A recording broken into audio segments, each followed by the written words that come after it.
So praise the Lord. Praise the Lord. Today's topic is compelling need of godly leaders in family and church. இந்த நாளிலே கொடுக்கப்பட்டதான தலைப்பு என்னவென்றால், குடும்பத்திலும் சபையிலும் தெய்வீக தலைமைத்துவத்தினுடைய அத்தியாவசியம் என்ன?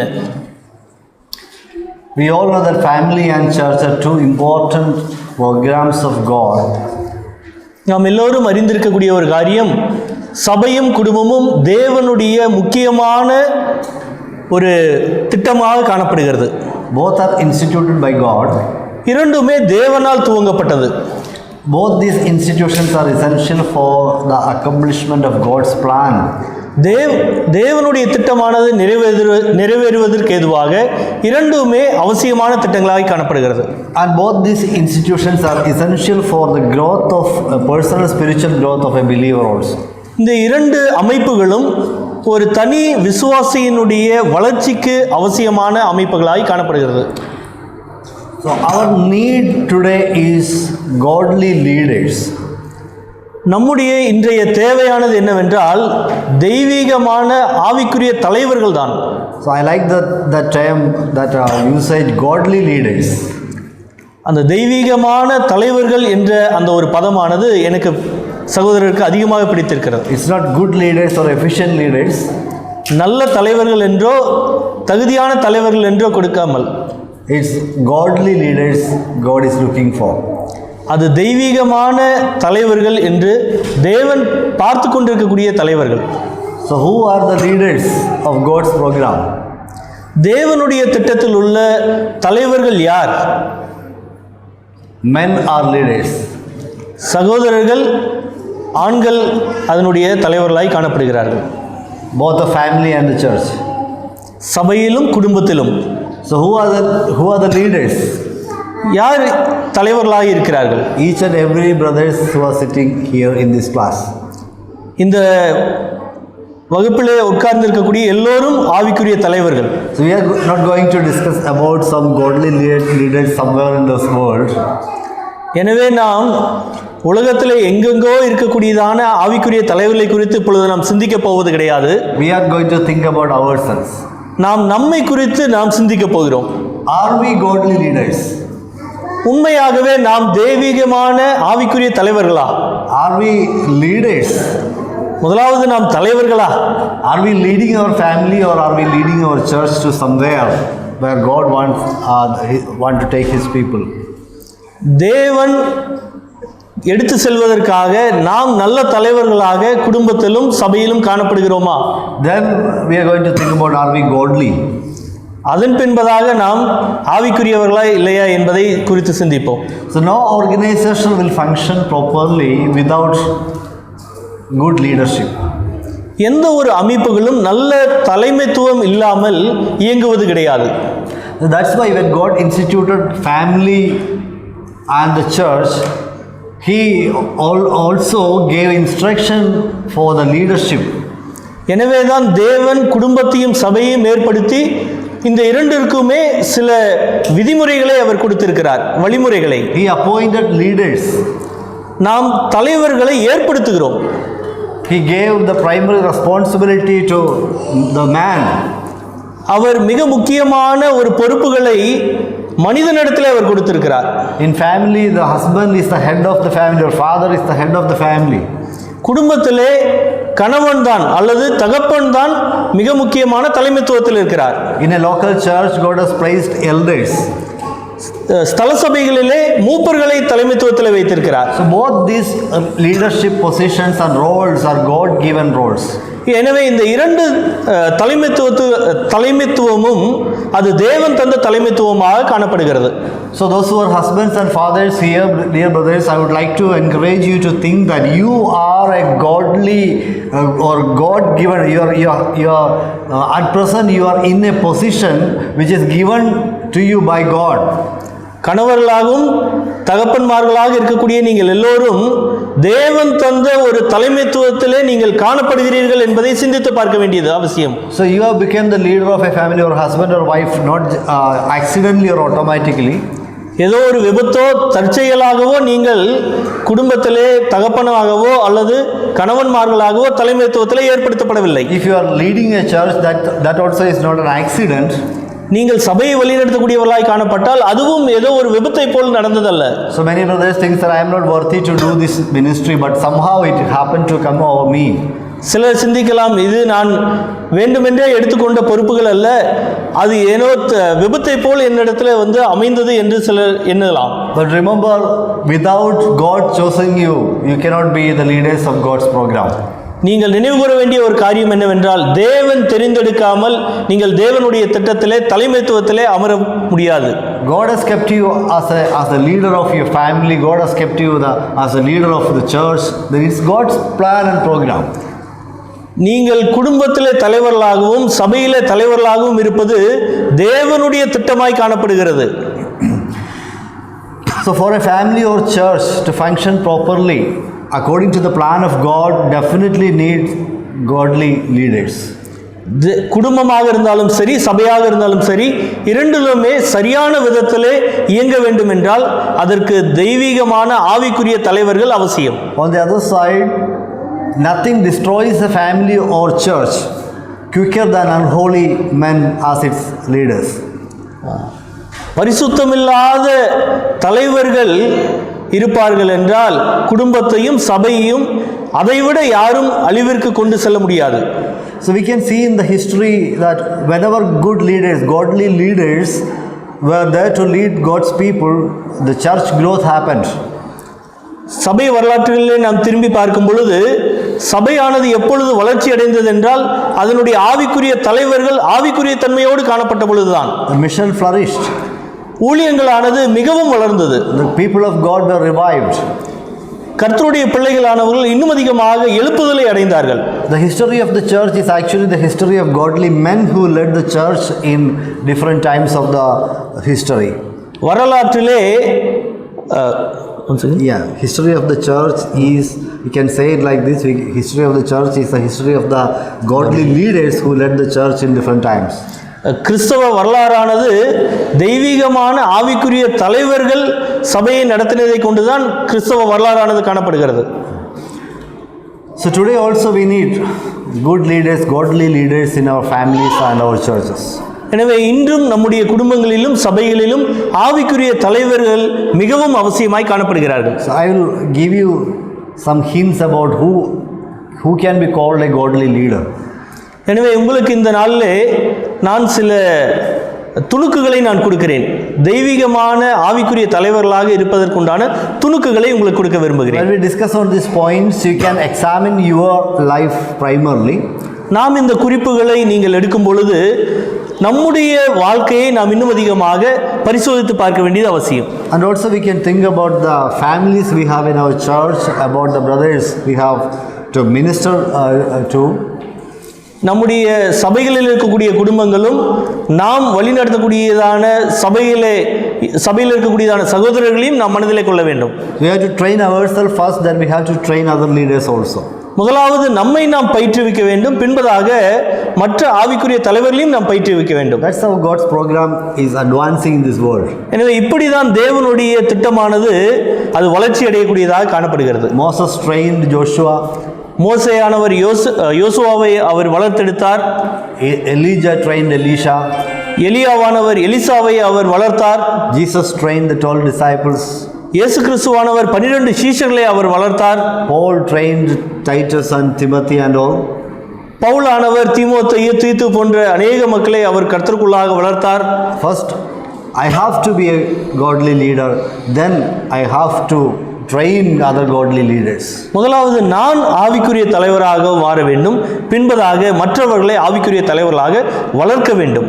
Yeah, of course we all have different abilities, different capabilities and gifts. நிச்சயமாகவே நமக்கு வெவ்வேறு ஆவிக்குரிய வரங்கள் உண்டு, வெவ்வேறு ரீதியான திறன்கள் உண்டு. We all cannot perform some activities like other brothers do. Yes. நிச்சயமாகவே நாம் மற்ற சகோதரர்களைப் போல நாமும் கூட சில காரியங்களிலே நாம் செயல்பட முடியாமல் காணப்படலாம். So don't get discouraged about that, because God has given us, each one of us, an independent role or responsibility. தேவன் ஒவ்வொருவருக்கும் தனித்துவமான பொறுப்புகளையும் தனித்துவமான சில செயல்களையும் கொடுத்திருக்கிறார். எனவே மற்றவர்களோடு ஒப்பிட்டு நாம் சோர்ந்து போக வேண்டிய அவசியம் கிடையாது. If you are a man somehow or somewhere, you have to be a leader. நீங்கள் ஆண்களாக இருப்பது நிமித்தமாகவே ஏதாவது ஒரு இடத்துல நீங்கள் தலைமைத்துவ பொறுப்பில் அமர்த்தப்பட்டிருக்க வேண்டும். So the first mark of a godly leader is he will lead the people by example. As he is an example. Lead by example. He himself will be an example. எனவே முதலாவது காரியமானது உங்களிடத்தில் நான் சொல்ல விரும்புவது என்னவென்றால், ஒவ்வொரு மனிதனும் தான் முதலாவது நல்ல ஒரு மாதிரியாக ஜீவிக்க வேண்டும். நல்ல ஆவிக்குரிய தலைவராக வர வேண்டும் என்று இருக்கிறவர்கள் முதலாவது நாம் நல்ல மாதிரியாக இருக்க வேண்டும். So that's what Apostle Peter exhorts to other leaders in 1 Peter chapter 5 verses 2 and 3. அதுதான் அப்போஸ்தலனாகிய பேதுருவானவர் 1 பேதுரு 5வது அதிகாரம் அதனுடைய 2-3வது வசனங்களிலே அவர் நமக்கு உற்சாகப்படுத்தி அவர் நம்மை உந்தி தள்ளுகிறார். உங்களிடத்தில் உள்ள தேவனுடைய மந்தையை நீங்கள் மேய்த்து கட்டாயமாய் அல்ல, மனப்பூர்வமாயும் அவலட்சணமான ஆதாயத்திற்காக அல்ல, உற்சாக மனதோடும் சுதந்திரத்தை இருமாப்பாய் ஆளுகிறவர்களாக அல்ல, மந்தைக்கு மாதிரிகளாகவும் கண்காணிப்பு செய்யுங்கள். But become examples to the flock. நீங்கள் மற்றவர்களுக்கு மாதிரிகளாக காணப்பட வேண்டும். மந்தைக்கு, whether it is in family or in the church, you have to be examples for others. குடும்பத்தில் ஆகட்டும் சபையில் ஆகட்டும் நீங்கள் நிச்சயமாகவே மற்றவர்களுக்கு மாதிரிகளாக காணப்பட வேண்டும். A father who is an example is the biggest asset of a family. ஒரு குடும்பத்திற்கு மிக பிரதான சொத்து என்னவென்றால் தகப்பனானவர் நல்ல முன்மாதிரியான ஒரு வாழ்க்கை வாழ்வதுதான். The same is the case with the church. அதுதான் சபையினுடைய காரியமும் கூட. Exemplary leaders are a gift to the church. சபையிலே நல்ல மாதிரிகளான தலைவர்கள் தான் மிக பிரதான வரங்களாக அமைகிறார்கள். Today when we look around the Christian world, we can see lot of leaders, lot of big leaders. இந்த நாளிலே கிறிஸ்தவ உலகத்திலே நாம் பார்க்கும் பொழுது அநேக பெரிய பெரிய தலைவர்கள் காணப்படுகிறார்கள். But the problem with many of these leaders are they are good to look at from the far.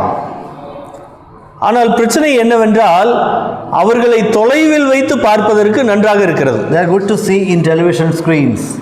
அவர்களை வீட்டில் உள்ள தொலைக்காட்சி பெட்டிகளில் பார்ப்பதற்கு நன்றாக இருக்கிறது. They are great preachers. அவர்கள் நல்ல பிரசங்கிமார்களாகவும் இருக்கிறார்கள்.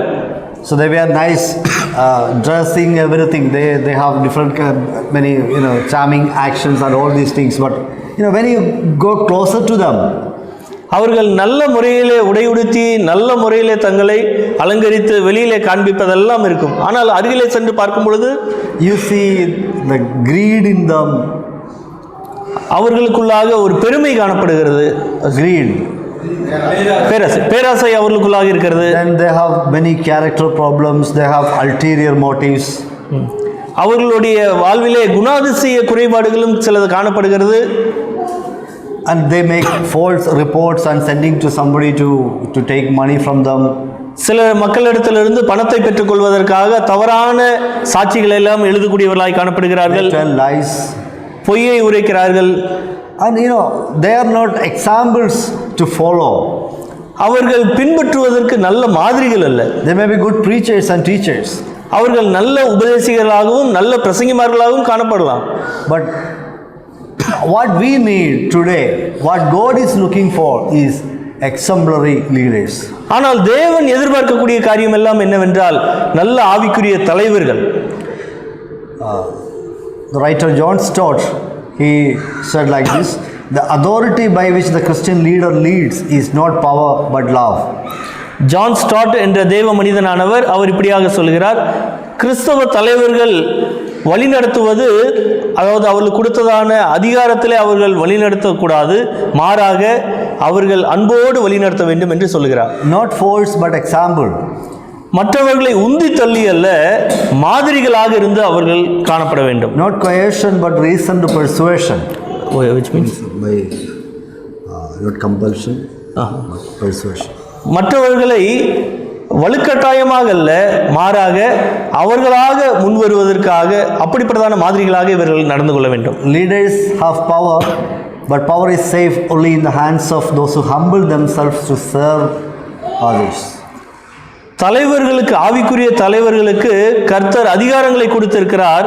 ஆனால் அந்த அதிகாரங்கள் எப்பொழுது பாதுகாப்பாக காணப்படும் என்றால், அது நிச்சயமாகவே தாழ்மையோடு அவர்கள் நடந்து கொள்ளும் பொழுதுதான் அந்த அதிகாரமானது பாதுகாப்பான அதிகாரமாய் காணப்படுகிறது. Every leader is a person who is under the authority of Jesus Christ, and we are stewards of Christ. எந்த ஆவிக்குரிய தலைவர்களானாலும் அவர்கள் கிறிஸ்துவினுடைய தலைமைத்துவத்துக்கு கீழாக தான் இருக்கிறார்கள். எல்லா ஆவிக்குரிய தலைவர்களும் உக்கிரானக்காரர்கள் தான். So we are delegated leaders. நாம் The ultimate leader is Jesus Christ, and we are leaders delegated by Christ to take care of his flock. உண்மையான தலைமைத்துவம் என்பது அது இயேசு கிறிஸ்து தான். அவருடைய தலைமைத்துவத்துக்கு கீழாக அவர் சில தலைவர்களாக ஏற்படுத்தி இருக்கிறார். Don't think that we are kings, we are stewards. நாம் ராஜாக்கள் என்று எண்ணிக்கொள்ள வேண்டாம். நாம் எல்லாருமே உக்கிரானக்காரர்கள் தான். And our great leader is Jesus Christ. நம்முடைய மிகப்பெரிதான ஆவிக்குரிய தலைவர் யார் என்றால் அவர் இயேசு கிறிஸ்து தான். His life is the utmost example for any leaders. அவருடைய ஜீவியம் தான் எந்த ஆவிக்குரிய தலைவர்களுக்கும் மிகப்பெரிதான மாதிரியாக இருக்கிறது. And when we imitate Christ in our Christian life, we can be also an example for leadership. நாம் கிறிஸ்துவை பிரதிபலிக்கும் பொழுது நிச்சயமாகவே நாமும் நல்ல ஆவிக்குரிய தலைவர்களாய் காணப்பட முடியும். So a godly leader should know God personally in his life. ஆவிக்குரிய தலைவரானவர் நிச்சயமாகவே, தெய்வீகமான தலைவரானவர் நிச்சயமாகவே தேவனை நன்கு அறிந்திருக்க வேண்டும். In the life of Jesus Christ, we can see the primary thing is his connection with his Father, the constant relationship with his Father. இயேசு கிறிஸ்துவனுடைய வாழ்க்கையிலே உன்னிப்பாக கவனிக்கும் பொழுது இயேசு கிறிஸ்துவுக்கும் பிதாவுக்கும் தொடர்ச்சியான ஒரு உறவானது காணப்பட்டு கொண்டே இருந்தது. In the life of Apostle Paul, life and ministry of Paul, we can see his constant relationship with Jesus Christ, his Lord and Master. அப்போஸ்தலனாகிய பவுலுடைய ஜீவியத்திலே பார்க்கும் பொழுதும் அப்போஸ்தலனாகிய பவுலுக்கும் தன்னுடைய ஆவிக்குரிய தலைவரான இயேசு கிறிஸ்துவுக்கும் இடையிலே மிகப்பெரிதான ஒரு உறவானது காணப்பட்டது, தொடர்ச்சியான உறவு. Godly leadership knows Christ and looks to him constantly. Godly leaders Knows Christ and looks to him constantly. தெய்வீகமான தலைவர்களானவர்கள் நிச்சயமாகவே கிறிஸ்துவை நன்கு அறிந்தவர்களாகவும் கிறிஸ்துவை காண்பிக்கக்கூடியவர்களாகவும் காணப்படுவார்கள். And the flock definitely will know this. They often follow and imitate what they see. மந்தைகளானவர்கள் அவர்கள் எதை பார்க்கிறார்களோ அதை தான் அவர்கள் பிரதிபலிக்கக்கூடியவர்களாய் காணப்படுவார்கள். So there are many theories about how a child learns something. குழந்தையானது எப்படி கற்றுக்கொள்ளுகிறது என்பதை குறித்ததான சில தத்துவங்கள் காணப்படுகிறது. So one of the theories says that a child learns from seeing the models before them. குழந்தையானது எப்படி கற்றுக்கொள்ளுகிறது என்றால் அது காணக்கூடியதான மாதிரிகளை வைத்து தான் கற்றுக்கொள்ளுகிறது. How a child will talk is determined by how his parents or her parents talk. எப்படி ஒரு குழந்தையானது பேசுகிறது என்றால் தன்னுடைய பெற்றோர்கள் எப்படியாக பேசுகிறார்கள் என்பதை எல்லாம் பொறுத்துதான் இந்த குழந்தை பேசும். There are some brothers who are short-tempered. சில சகோதரர்களுக்கு முற்கோபமுடைய ஒரு குணம் இருக்கும். So when we talk with those kind of brothers, they will say it's hereditary. My father also was like that. சில சகோதரர்களிடத்தில் கேட்கும் பொழுது இது என்னிடத்தில் இல்லை, என்னுடைய தகப்பனிடத்திலிருந்து எனக்கு வந்தது என்று சொல்லுவார்கள். It's not biologically this one, what do you call, transmitted. Actually it is learned. அது சரீர ரீதியாக அப்படியே தகப்பனிடத்திலிருந்து ஒரு கடந்து வரக்கூடிய காரியம் அல்ல, அது கண்டு அதை பிரதிபலிக்கிறது. So when this brother grew up, he saw how his father responding to the situations. அந்த சகோதரனானவர் தன்னுடைய வாழ்க்கையிலே தன்னுடைய தகப்பனை அவர் கண்டிருப்பார். தன்னுடைய தகப்பன் அந்த சூழ்நிலைகளிலே எப்படியாக அதை கையாண்டார் என்பதை எல்லாம் கண்டு அதே போல இவரும் கூட நடக்கக்கூடியவராய் காணப்படுவார். Unknowingly he copied the pattern into his behavior. தனக்கு தெரியாமலே அவர் அந்த ஒரு மாதிரியை, அந்த ஒரு வடிவமைப்பை அவரும் பெற்றவராக அதையே அவர் செய்து கொண்டிருப்பார். Remember, no follower can grow beyond a leader. நாம் எப்பொழுதும் நினைவில் கொள்ள வேண்டிய ஒரு காரியம் என்னவென்றால், எந்த ஒரு பின்பற்றக்கூடிய நபரும் தலைவர்களை விட முந்தி பின்பற்றி விட முடியாது. So the flock need, the family members need a model for them to imitate and follow. For family members need a person to imitate and follow. குடும்பத்தில் உள்ள நபர்கள் தங்களுக்கு ஒரு நல்ல ஒரு ஆவிக்குரிய தலைவர்கள் மாதிரிகளாக காணப்பட வேண்டியது அவசியம். குடும்பத்திலும் Modeling is better than giving instructions or teachings. சொல்லிக் கொடுப்பதையோ உபதேசிப்பதையோ விட மாதிரிகளாக ஜீவிப்பது மிகச்சிறந்த காரியம். In today's world, we can say that in Christian families, fathers, they give commands to the children, do this, do that, or don't do this, don't do that. இந்நாட்களில் பார்க்கும் பொழுது குடும்பத்திலே பிள்ளைகளிடத்திலே தகப்பன்மார்கள் இதை செய்யாதே செய்யாதே செய்யாதே என்று கட்டளைகள் ஏற்றுக் கொண்டிருக்கிறார்கள். Read the Bible every day. வேதத்தை தினமும் வாசி. Pray every day. தினமும் JP. But they don't pray. They won't pray. ஆனால் அவர்கள் ஜெபிக்க மாட்டார்கள், வாசிக்க மாட்டார்கள். They won't meditate the word of God. அவர்கள் தேவனுடைய வசனத்தை தியானிக்க மாட்டார்கள். And when our children are younger ones, they will obey out of fear maybe.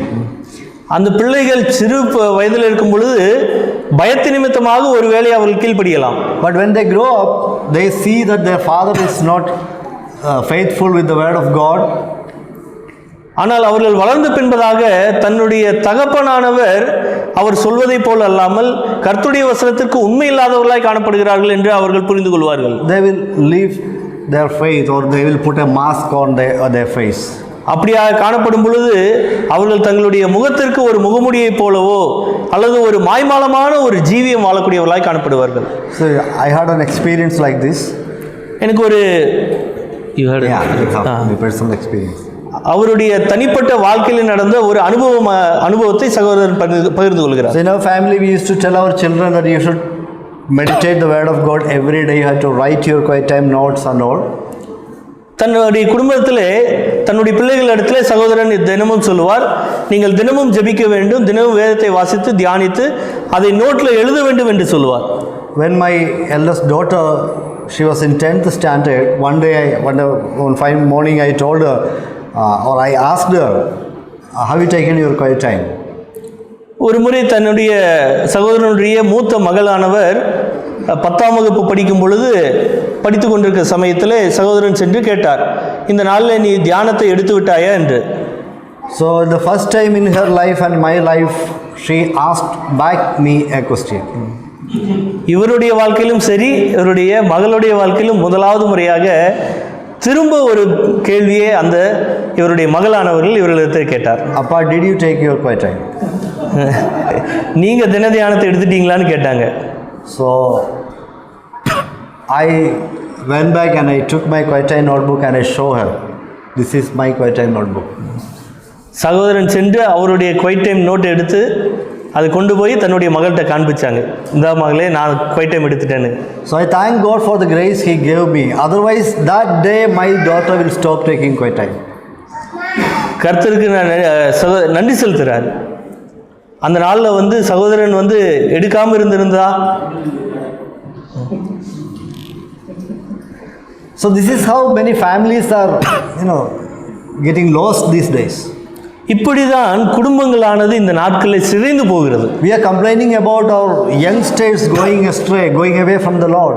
வாலிபர்கள் இந்த நாட்களிலே தேவனை விட்டு தூர விலகி போகிறார்கள் என்று நாம் அநேக முறை கேள்விப்படுகிறோம். Church leaders are complaining about youngsters who are not interested in spiritual matters. சபையில் உள்ள ஆவிக்குரிய தலைவர்களானவர்கள் வாலிபர்கள் கர்த்தருடைய காரியத்தில் விருப்பமில்லாதவர்களாய் காணப்படுகிறார்கள் என்று மீண்டும் மீண்டுமாக குற்றம் சாட்டி கொண்டிருக்கிறார்கள். So we have to accept this fact. We have to admit this fact that actually they go away from the Lord because they don't have good examples to follow. நாம் உண்மையிலே ஒத்துக்கொள்ள வேண்டிய ஒரு காரியம் என்னவென்றால், நம்முடைய சபையில் உள்ள வாலிபர்கள் அவர்கள் பின்வாங்கி போகிறார்கள் என்றால் அந்த சபையிலே அவர்கள் பின்பற்றுவதற்கு நல்ல மாதிரிகளான ஆவிக்குரிய தலைவர்கள் இல்லை என்பதை நாம் ஒத்துக்கொள்ள வேண்டும். So these days I was dealing with a rebellious girl who is doing her degree, graduation.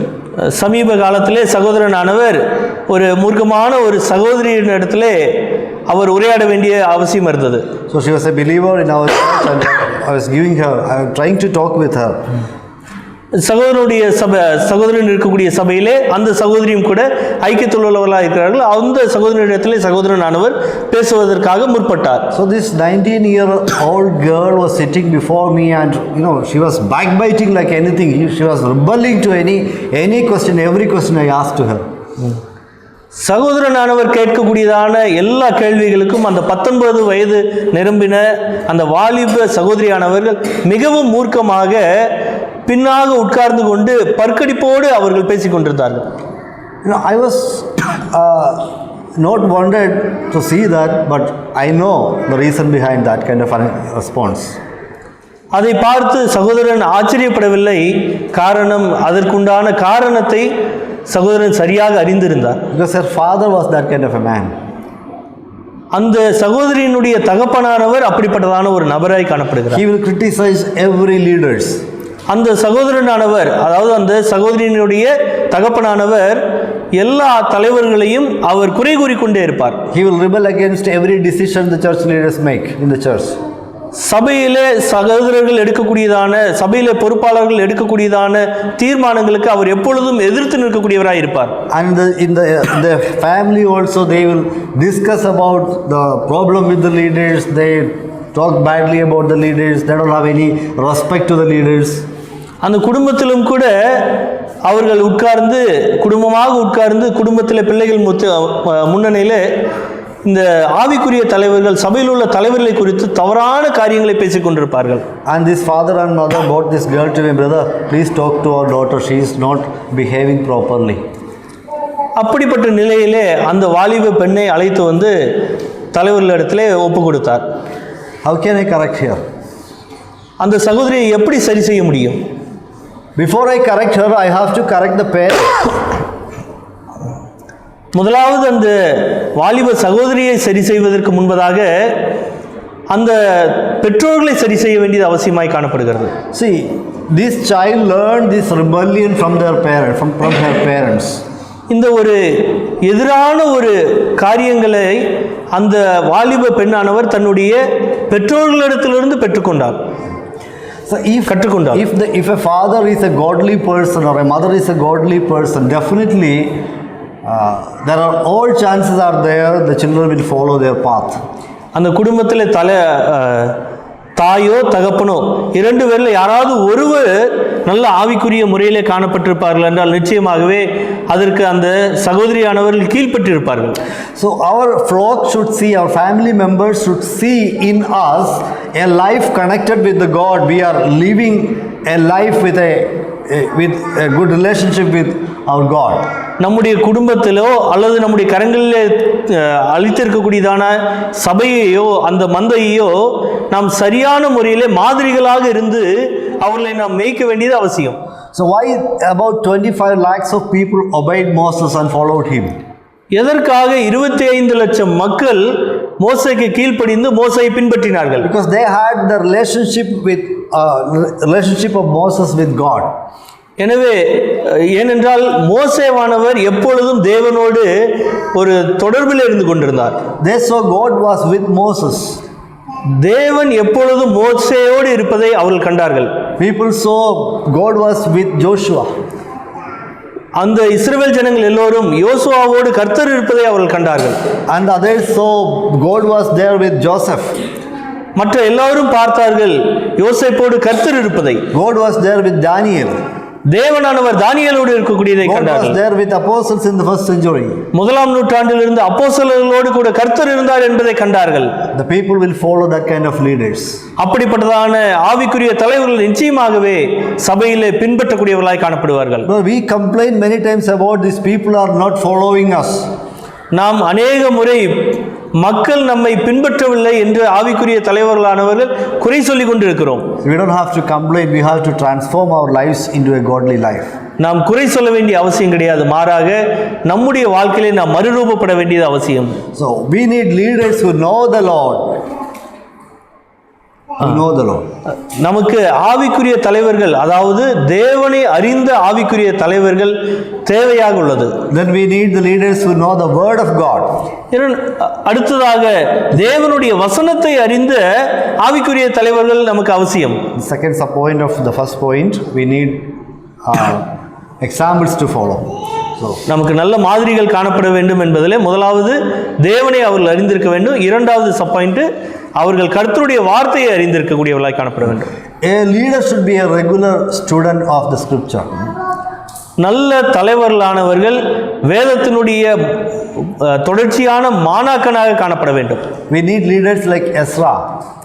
நாம் எஸ்ராவை போல ஆவிக்குரிய தலைவர்கள் நமக்கு அவசியம். Ezra chapter 7 verse 10. எஸ்ரா 7வது அதிகாரம் அதனுடைய 10வது வசனத்தை வாசிக்கலாம்.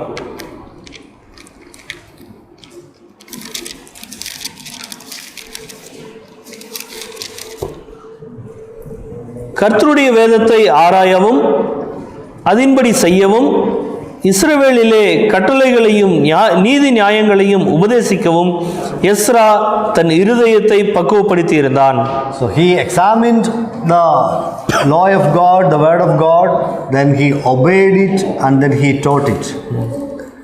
கர்த்தருடைய கட்டளைகளையும் நீதி நியாயங்களையும் எஸ்ராவானவர் முதலாவது அவர் ஆராய்ந்தார், அதன்படி செய்தார், பின்பதாக அவர் இஸ்ரவேல் ஜனங்களுக்கு உபதேசித்தார். So unless we are not feeding on the word of God, we cannot feed the flock of God. முதலாவது நாம் கர்த்தருடைய வசனத்தை நாம் உட்கொள்ளவில்லை என்றால் நாம் மந்தையை நாம் ஒருபோதும் நாம் மேய்க்க முடியாது. We need spiritual materials to give to the people. நமக்கு ஆவிக்குரிய வசனங்களானது மக்களிடத்தில் கொடுப்பதற்கு நமக்கு அவசியம் தேவை. Word of God is a raw material to prepare spiritual food. Word of God is a raw material to prepare spiritual food. நல்ல ஆவிக்குரிய உணவை அளிப்பதற்காக கர்த்தருடைய வசனமானது நமக்கு அவசியம். Fathers are primarily responsible to teaching their children the word of God. தகப்பன்மார்கள் தான் தன்னுடைய பிள்ளைகளுக்கு வேதத்தை உபதேசிக்க வேண்டியதற்கு மிக பொறுப்பாளராய் காணப்படுகிறார். We have given that responsibility to Sunday school teachers.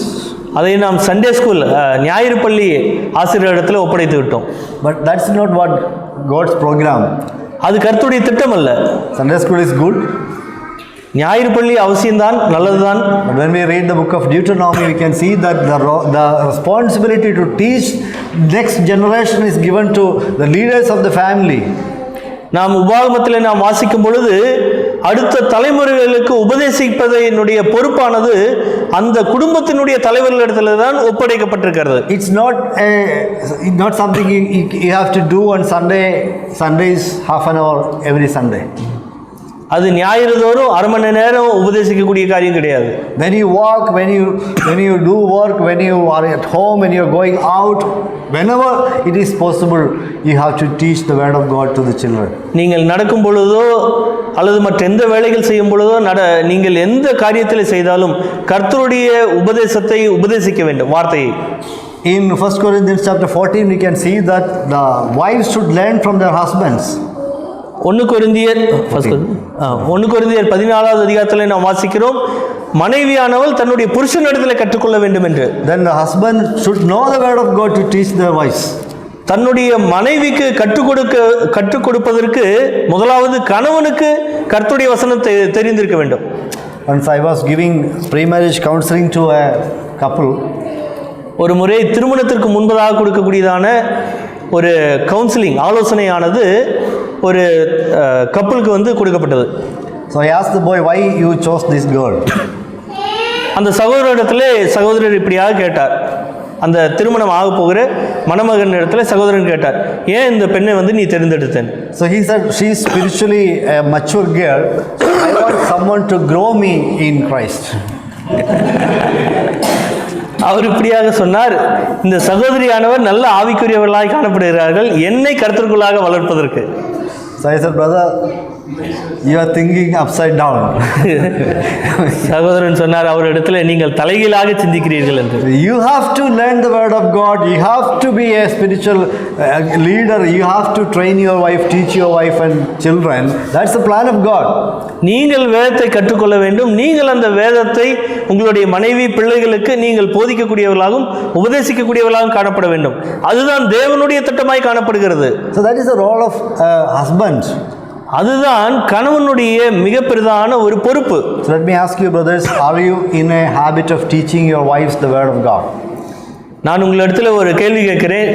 நீங்கள் உங்களுடைய மனைவிகளுக்கு வேத வசனத்தை போதிக்கிறீர்களா? Young brothers, please prepare yourself, train yourself in the word of God so that you can teach your family the word of God. வாலிப சகோதரர்களே, உங்களுக்கான காரியம்தான். நீங்கள் கர்த்தருடைய வசனத்திலே நீங்கள் இப்பொழுதே நீங்கள் இன்னும் அதிகமாக அதை நீங்கள் வாசித்துக் கொள்ள வேண்டியது அவசியம். பின் நாட்களில் உங்களுடைய மனைவிகளுக்கு நீங்கள் போதிக்க வேண்டும். So how can we keep our families and church pure? நம்முடைய சபையையும் குடும்பத்தையும் நாம் எப்படியாக பரிசுத்தமாய் காத்துக்கொள்ள முடியும்? No, we complain that sin is filtering into the families and churches, believers' families and churches. நாம் மீண்டுமாக நாம் குறை சொல்லுகிறோம். சபையிலும் குடும்பத்திலும் பாவமானது ஊடுருவி செல்கிறது என்று. Whatever sin we see outside the church, nowadays we can see all these sins inside the church. முந்தைய நாட்களிலே எந்த பாவங்கள் எல்லாம் சபைக்கு வெளியிலே உலகத்தில் நீங்களும் நானும் கண்டோமோ அது இந்த நாட்களில் சபைகளுக்கு உள்ளாகவும் காணப்படுகிறது. When I came to faith in those days, the biggest sin a believer commits was smoking or drinking liquor. சகோதரனானவர் ரட்சிக்கப்பட்ட பொழுது அந்த நாட்களிலே மிக பெரிதான ஒரு பாவம் என்னவென்றால் புகையை பிடிப்பதும் மது அருந்துவதும். But what about today? ஆனால் இன்று we see adulteries in the church. சபைகளுக்குள்ளாக விபச்சார பாவத்தை நாம் பார்க்க முடிகிறது. We see financial frauds. நாம் சபைகளுக்குள்ளாக பண ரீதியான மோசடி செய்யக்கூடியவர்கள் காணப்படுகிறார்கள். We see young people divorcing their wives or wives divorcing their husbands. கணவன் மனைவியோ அல்லது மனைவி கணவனையோ விவாகரத்து செய்யக்கூடிய பாவத்தில் ஈடுபடுகிறார்கள். Husbands beating their wives. கணவன்கள் தன்னுடைய மனைவியை அடிக்கிறார்கள். So all these sins have entered into the church and Christian families. இப்படிப்பட்டதான எல்லா பாவங்களும் இந்நாட்களில் சபைகளுக்குள்ளாக அது கடந்து வந்து விட்டது. So why this is happening? ஏன் இது நடக்கிறது? Because we are not purifying our families and church with the word of God regularly. நாம் நம்முடைய சபையையும் நம்முடைய குடும்பத்தையும் நாம் தினந்தோறும் நாம் கர்த்தருடைய வசனத்தின் மூலமாக சுத்திகரிக்கவில்லை என்பதுதான் அதனுடைய காரணம். In Ephesians chapter 5 verses 25 and 26, what Jesus Christ did to the church. எபேசியர் 5வது அதிகாரம் அதனுடைய 25 26வது வசனத்திலே கிறிஸ்துவானவர் சபைக்கு என்ன செய்தார் என்பதை குறித்து நாம் வாசிக்க முடியும். எபேசியர் 5வது அதிகாரம் 25 26. புருஷர்களே, உங்கள் மனைவிகளில் அன்பு கூறுங்கள், அப்படியே கிறிஸ்துவும் சபையில் அன்பு கூர்ந்து தாம் அதை திருவசனத்தை கொண்டு தண்ணீர் முழுக்கினால் சுத்திகரித்து பரிசுத்தமாக்குகிறதற்கும் கரைதிரை முதலானவைகள் ஒன்றும் இல்லாமல் பரிசுத்தமும் பிழையற்றதுமான மகிமையுள்ள சபையாக அதை தமக்கு முன் நிறுத்திக் கொள்வதற்கும் தம்மை தாமே அதற்காக ஒப்புக் கொடுத்தார். So Jesus Christ gave himself to the church with a purpose of purifying the church with the word of God. இயேசு கிறிஸ்துவானவர் அவர் தம்மையே ஒப்பு கொடுத்தார். எதற்கென்று பார்க்கும் பொழுது கர்த்தருடைய வசனத்தால், தேவனுடைய வசனத்தால் தன்னுடைய மனவாட்டியாக சபையை சுத்திகரிப்பதற்காக, பரிசுத்தமாக்குவதற்காக, to make his wife purer, spotless, blameless. தன்னுடைய மனைவி கரைதிரையற்றவர்களாக காணப்பட வேண்டும், பரிசுத்தமாய் காணப்பட வேண்டும், பிழை இல்லாதவர்களாய் காணப்பட வேண்டும் என்று கிறிஸ்துவானவர் தம்மையே அவர் ஒப்பு கொடுத்தார். So who is the bride of Christ? கிறிஸ்துவினுடைய மனவாட்டி யார்? Okay, so that means God has entrusted or God has given his bride into the hands of us, people like us. For what? தேவன் தம்முடைய மனவாட்டியாகிய சபையை மனிதர்களாகி நம்முடைய கரங்களிலே தந்திருக்கிறார். எதற்காக தந்திருக்கிறார்? To purify her. நாம் அந்த மனவாட்டியாகிய சபையை சுத்திகரிப்பதற்காக, to wash her with the word of God. கர்த்தருடைய வசனத்தால் நாம் சுத்திகரிப்பதற்காக கொடுத்திருக்கிறார். Blameless and spotless. கரைதிரையற்றவர்களாக காணப்பட வேண்டும் என்பதற்காக. Dear brothers, are we doing that? எனக்கு பிரியமான சகோதரர்களே, நாம் அதை செய்யக்கூடியவர்களாக காணப்படுகிறோம். So most of the leaders do preaching and teaching for the sake of doing it as just a doing a responsibility thing, like I have to preach on Sunday, what to preach? Oh yeah, I take this passage. Okay. Deliver a message, that's all.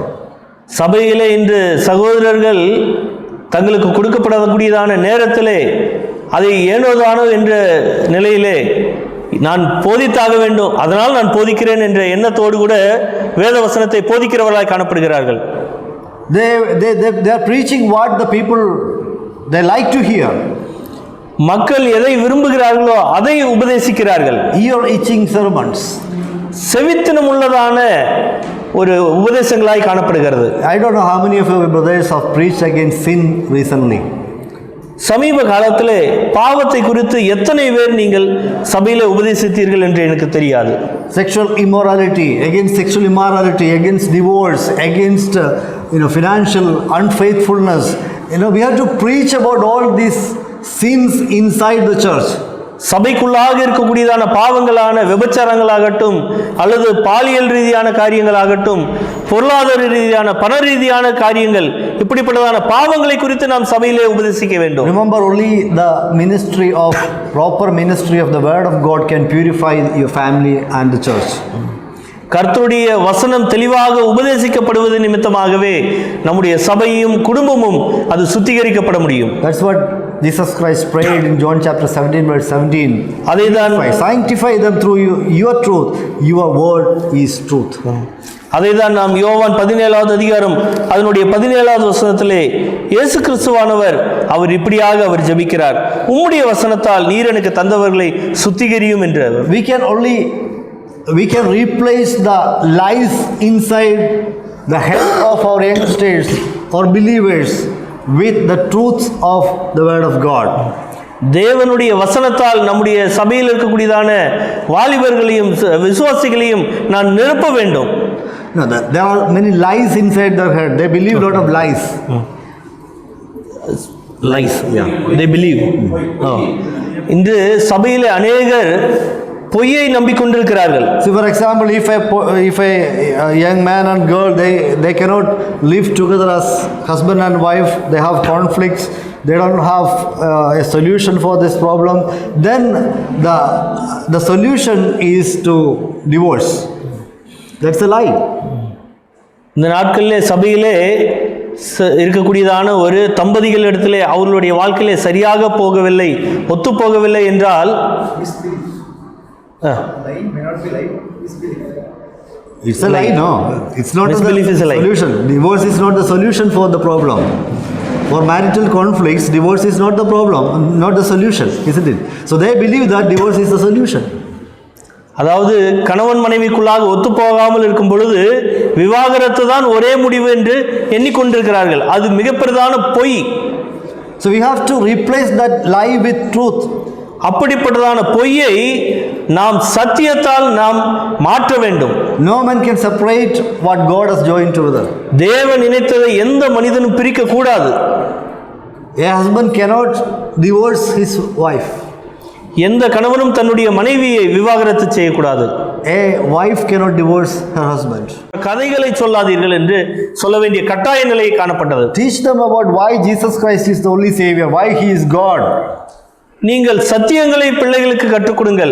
இயேசு கிறிஸ்து ஒருவரே இரட்சகர் என்றும் இயேசு கிறிஸ்துவினுடைய அந்த இரட்சிப்பானது எதற்கு அவசியம் என்று அதை சொல்லிக் கொடுங்கள் என்று சொல்ல வேண்டியிருக்கிறது. Help them to face the challenges they face in the schools and colleges. பள்ளிகளிலும் கல்லூரிகளிலும் அவர்கள் சந்திக்கக்கூடியதான சவால்களை எப்படி எதிர்கொள்ள வேண்டும் என்று சொல்லிக் கொடுங்கள். So one girl, she was studying in 5th standard. She was sharing her experience she had in the school when she tried to share the gospel with her friends. ஒரு 5ஆம் வகுப்பு படிக்கக்கூடியதான ஒரு சின்ன பொண்ணானவர்கள் தன்னுடைய வகுப்பில் கூட படிக்கக்கூடியதான மற்றொரு ஃப்ரெண்ட் இடத்துல வந்து சுவிசேஷத்தை பகிரும் பொழுது என்ன நடந்தது என்று அவர்கள் இப்படியாக சொன்னார்கள். So teacher called her and rebuked her. You should not do this. You should not tell like this. எனவே வகுப்பில் இருக்கக்கூடியதான ஆசிரியரானவர் அந்த குழந்தையை கூப்பிட்டு நீ இப்படியெல்லாம் சொல்லிக் கொண்டிருக்க கூடாது என்றார். And her friends left her. அந்த சின்ன குழந்தையினுடைய தோழிகளும் கூட தன்னை விட்டு விட்டார்கள்.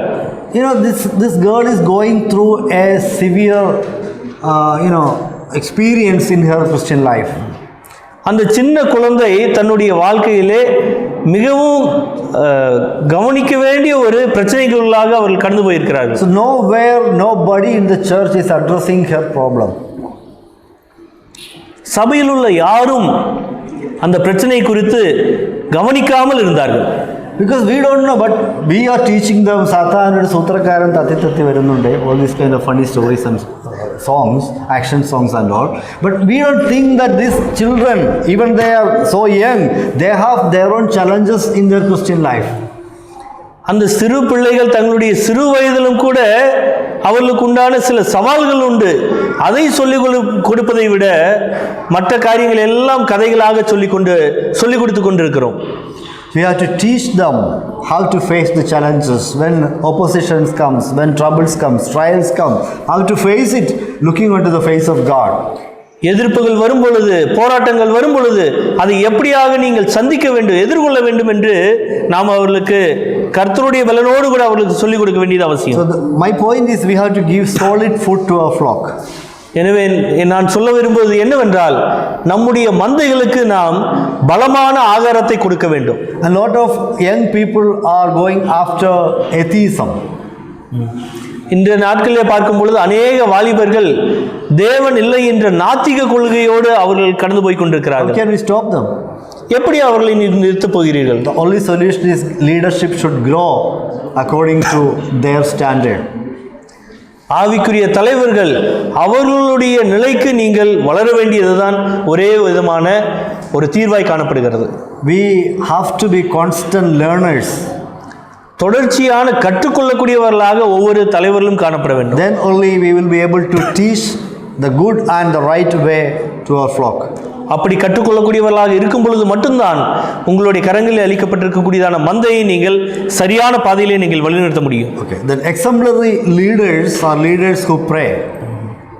நல்ல ஆவிக்குரிய மாதிரிகள் என்று சொல்லும் பொழுது அதில் மூன்றாவது காரியம், நீங்கள் ஜெபிக்கக்கூடிய தலைவர்களாய் காணப்பட வேண்டும்.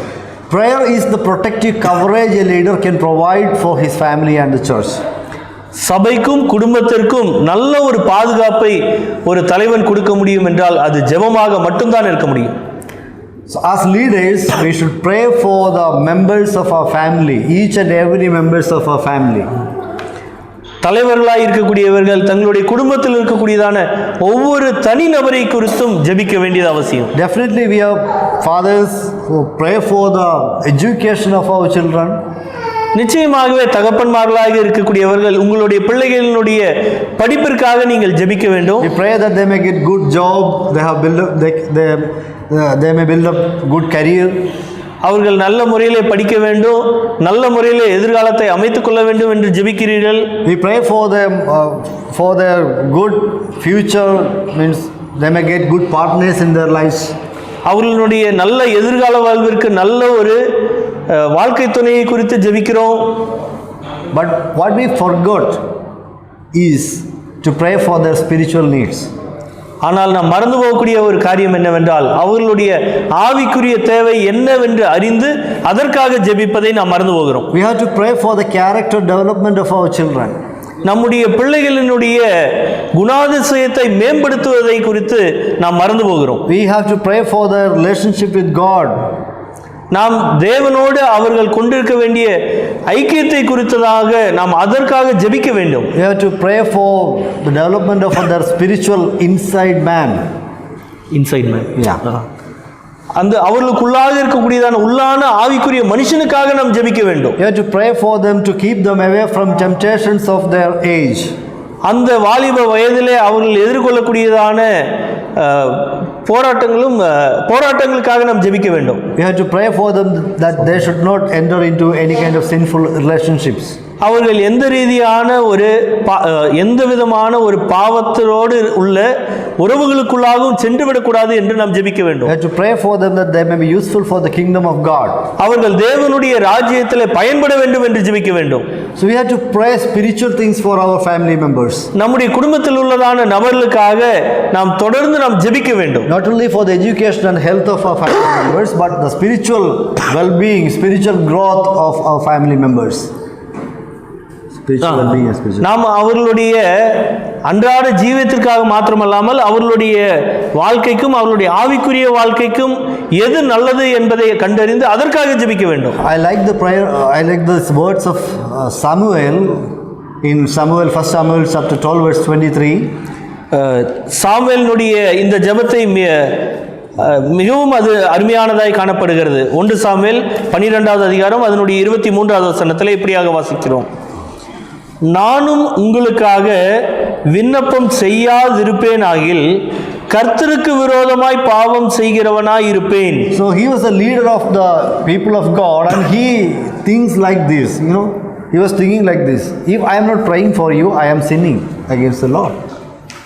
ஒரு மிக பிரதான தலைவராக, ஆவிக்குரிய தலைவராக இருக்கக்கூடிய இந்த சாமுவேலானவர் அவர் இப்படியாக ஜெபிக்கிறார்.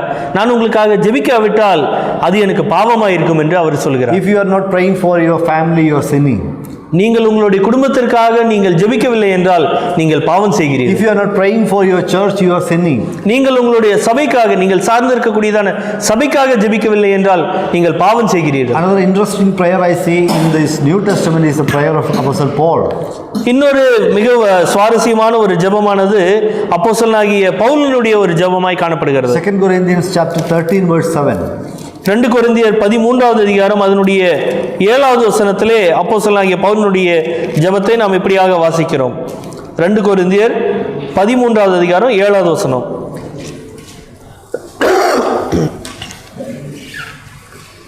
நீங்கள் ஒரு பொல்லாங்கும் செய்யாது இருக்கும்படியாக தேவனை நோக்கி விண்ணப்பம் பண்ணுகிறேன்.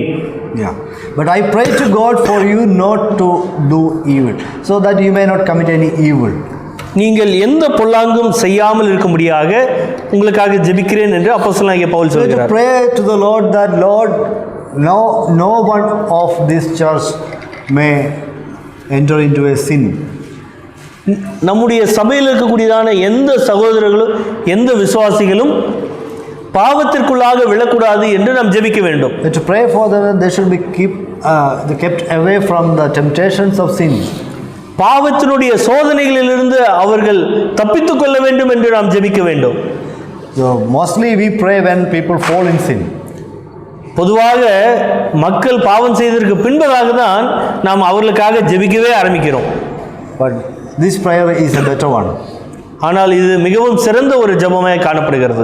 Pray before they fall into sin. அவர்கள் பாவத்திற்குள்ளாக ஆகாதபடிக்கு அதற்கு முன்பதாகவே நாம் அவர்களுக்காக ஜெபிக்க வேண்டும். Okay, so I will move on to my second point, why we need godly leaders. இரண்டாவது குறிப்பாக எதற்காக நமக்கு ஆவிக்குரிய தலைவர்கள் தேவை என்பதை நான் சொல்ல விரும்புகிறேன். Because we have spiritual warfare to fight. நமக்கு ஆவிக்குரிய ஒரு போர்க்களமானது நமக்கு எதிராக காணப்படுகிறது. The kingdom of God is in conflict with the kingdom of darkness always. தேவனுடைய ராஜ்யத்திற்கும் இருளான ராஜ்யத்திற்கும் எப்பொழுதும் போராட்டம் இருந்து கொண்டே இருக்கிறது. And we have been taken out of the kingdom of darkness and placed in the kingdom of God. நாம் இருளான அதிகாரத்தினின்று நாம் எடுத்து தேவனுடைய ராஜ்யத்திலே நாம் வைக்கப்பட்டிருக்கிறோம். So we were leading a sinful life, but now we are the holy people of God. நாம் முன்பதாக நாம் பாவம் செய்யக்கூடியதான மக்களாக காணப்பட்டோம்.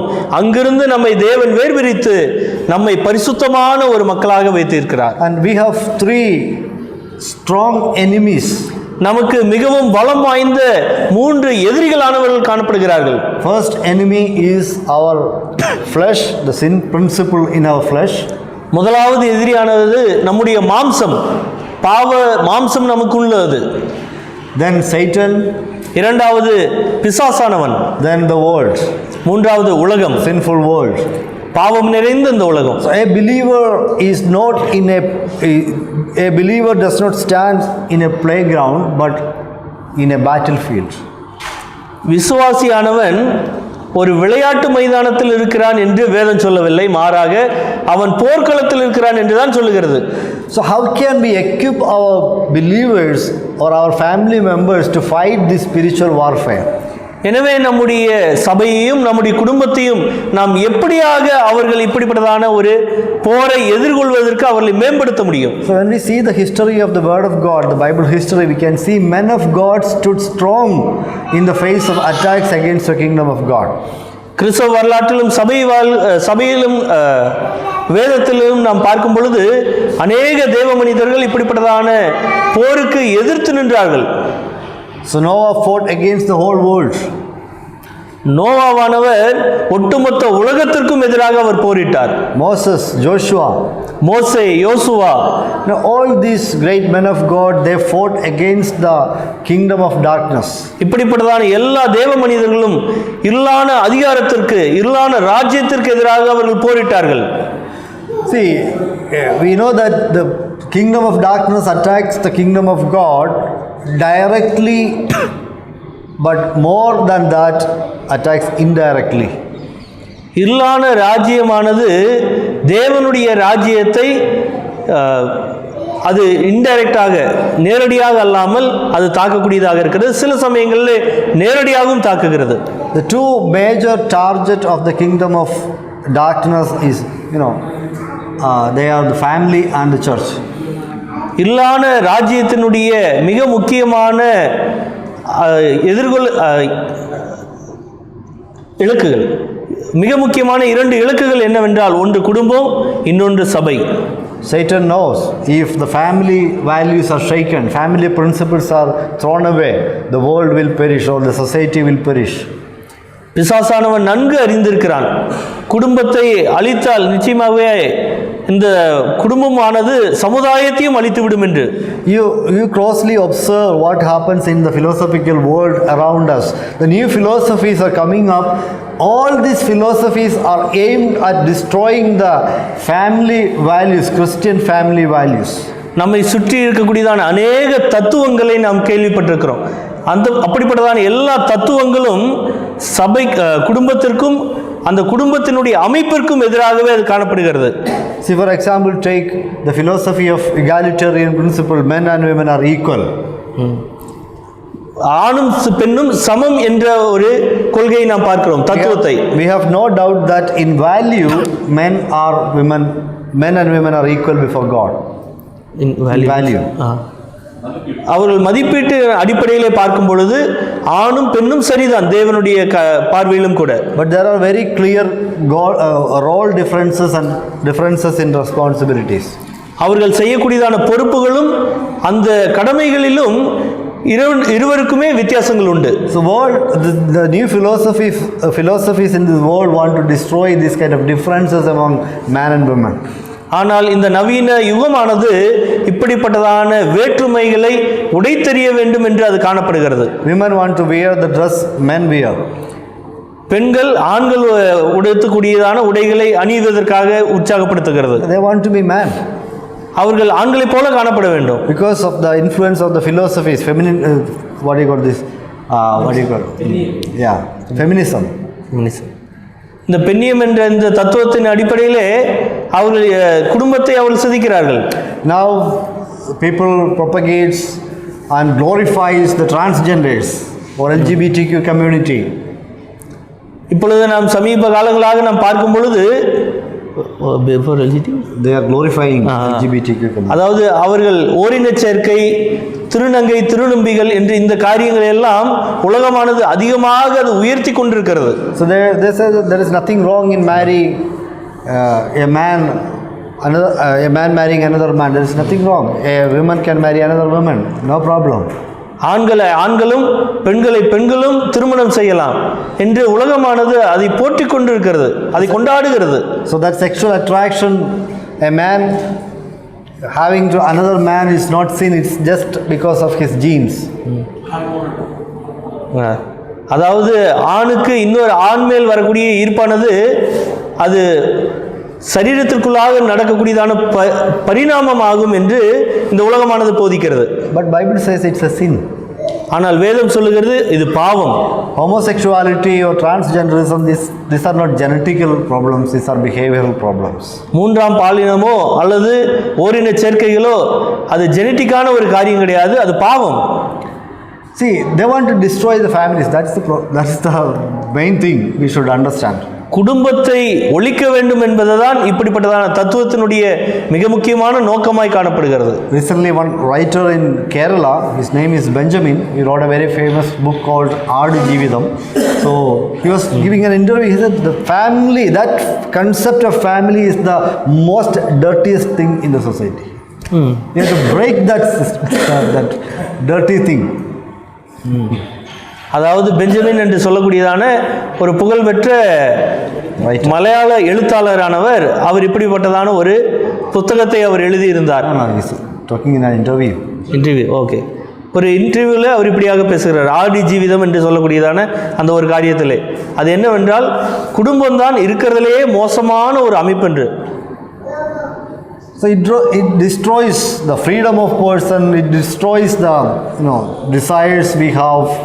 We cannot actualize ourselves if we are locked inside a family.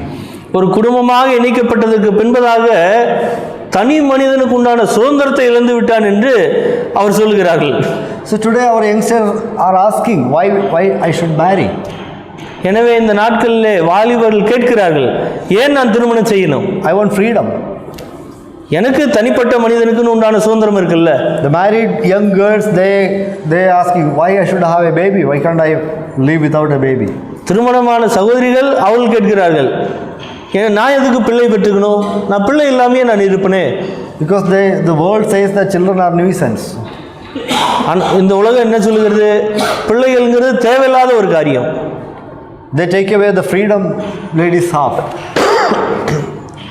பிள்ளைகள் என்பது அந்த பெண்களுடைய சுதந்திரத்தை அது கெடுத்து போடுகிறது என்று உலகமானது போதிக்கிறது. But bearing children, rearing children are God given responsibilities for the women.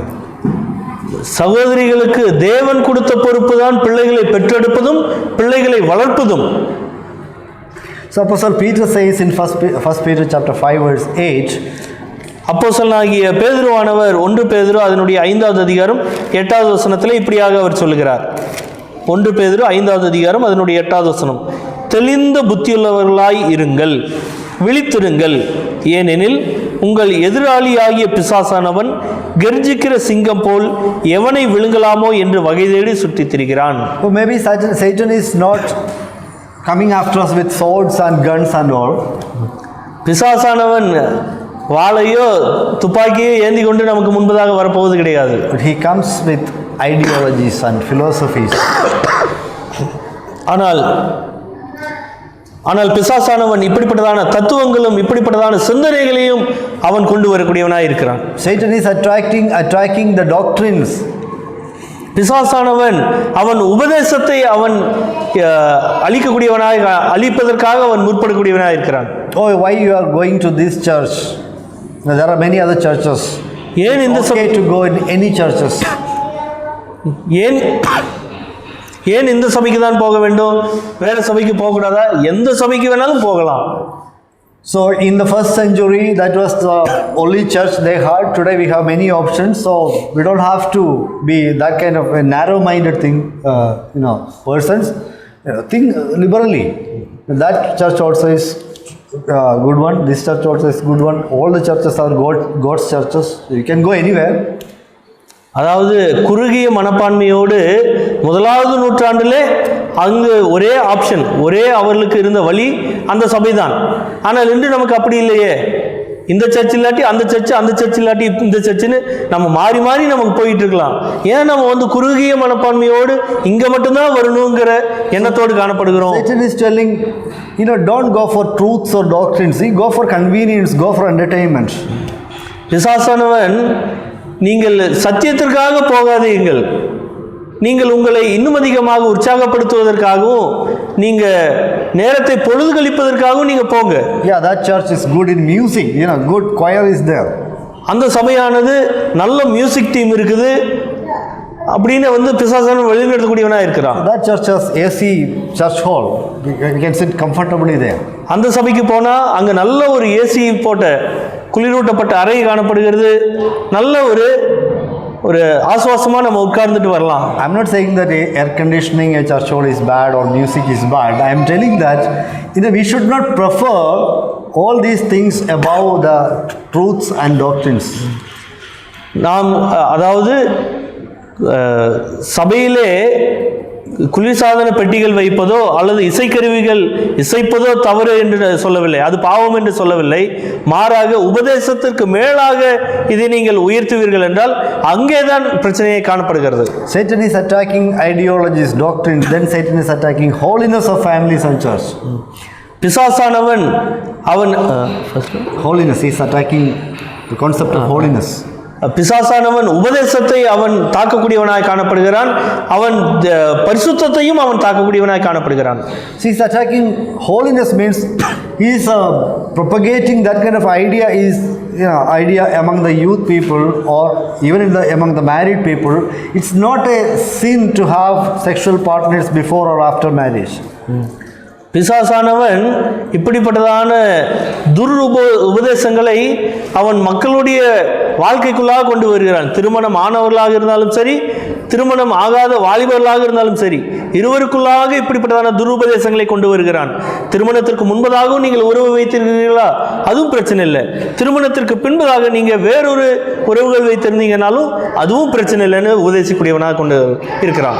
Yesterday while I was coming to the railway station, my son was dropping me in the car. So he was saying his friends is talking something like this. In the college, 95% girls are not virgins.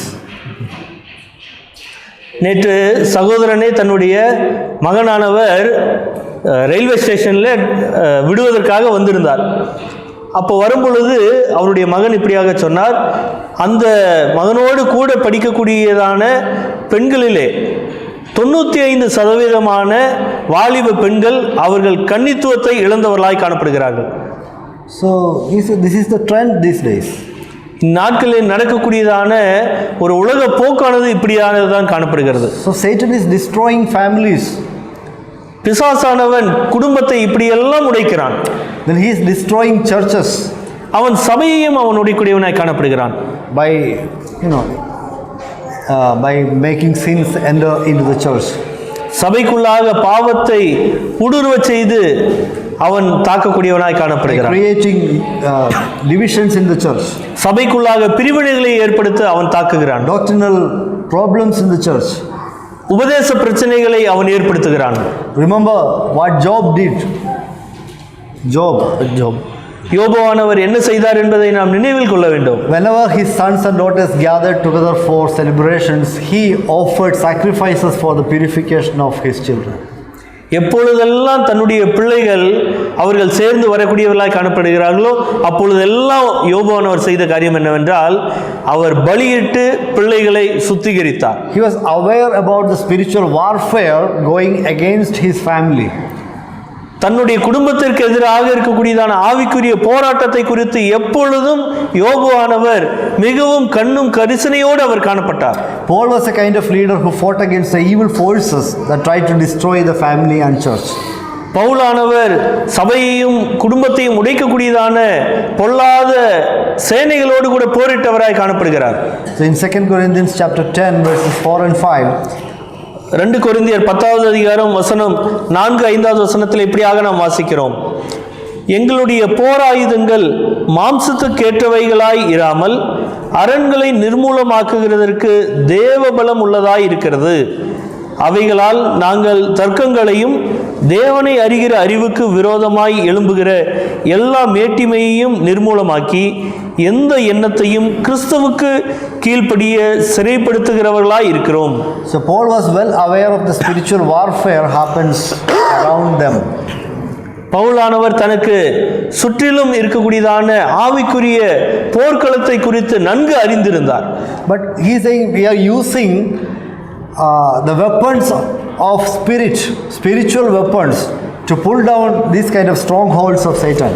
இப்படிப்பட்டதான பிசாசனுடைய வல்லமையான பிடியிலிருந்து விடுவிப்பதற்காக நான் ஆவிக்குரிய சர்வாயுத வர்க்கங்களை எடுத்துக்கொள்கிறேன் என்று அப்போஸ்தலனாகிய பவுல் சொல்கிறார். Spiritual warfare should be fought with spiritual weapons.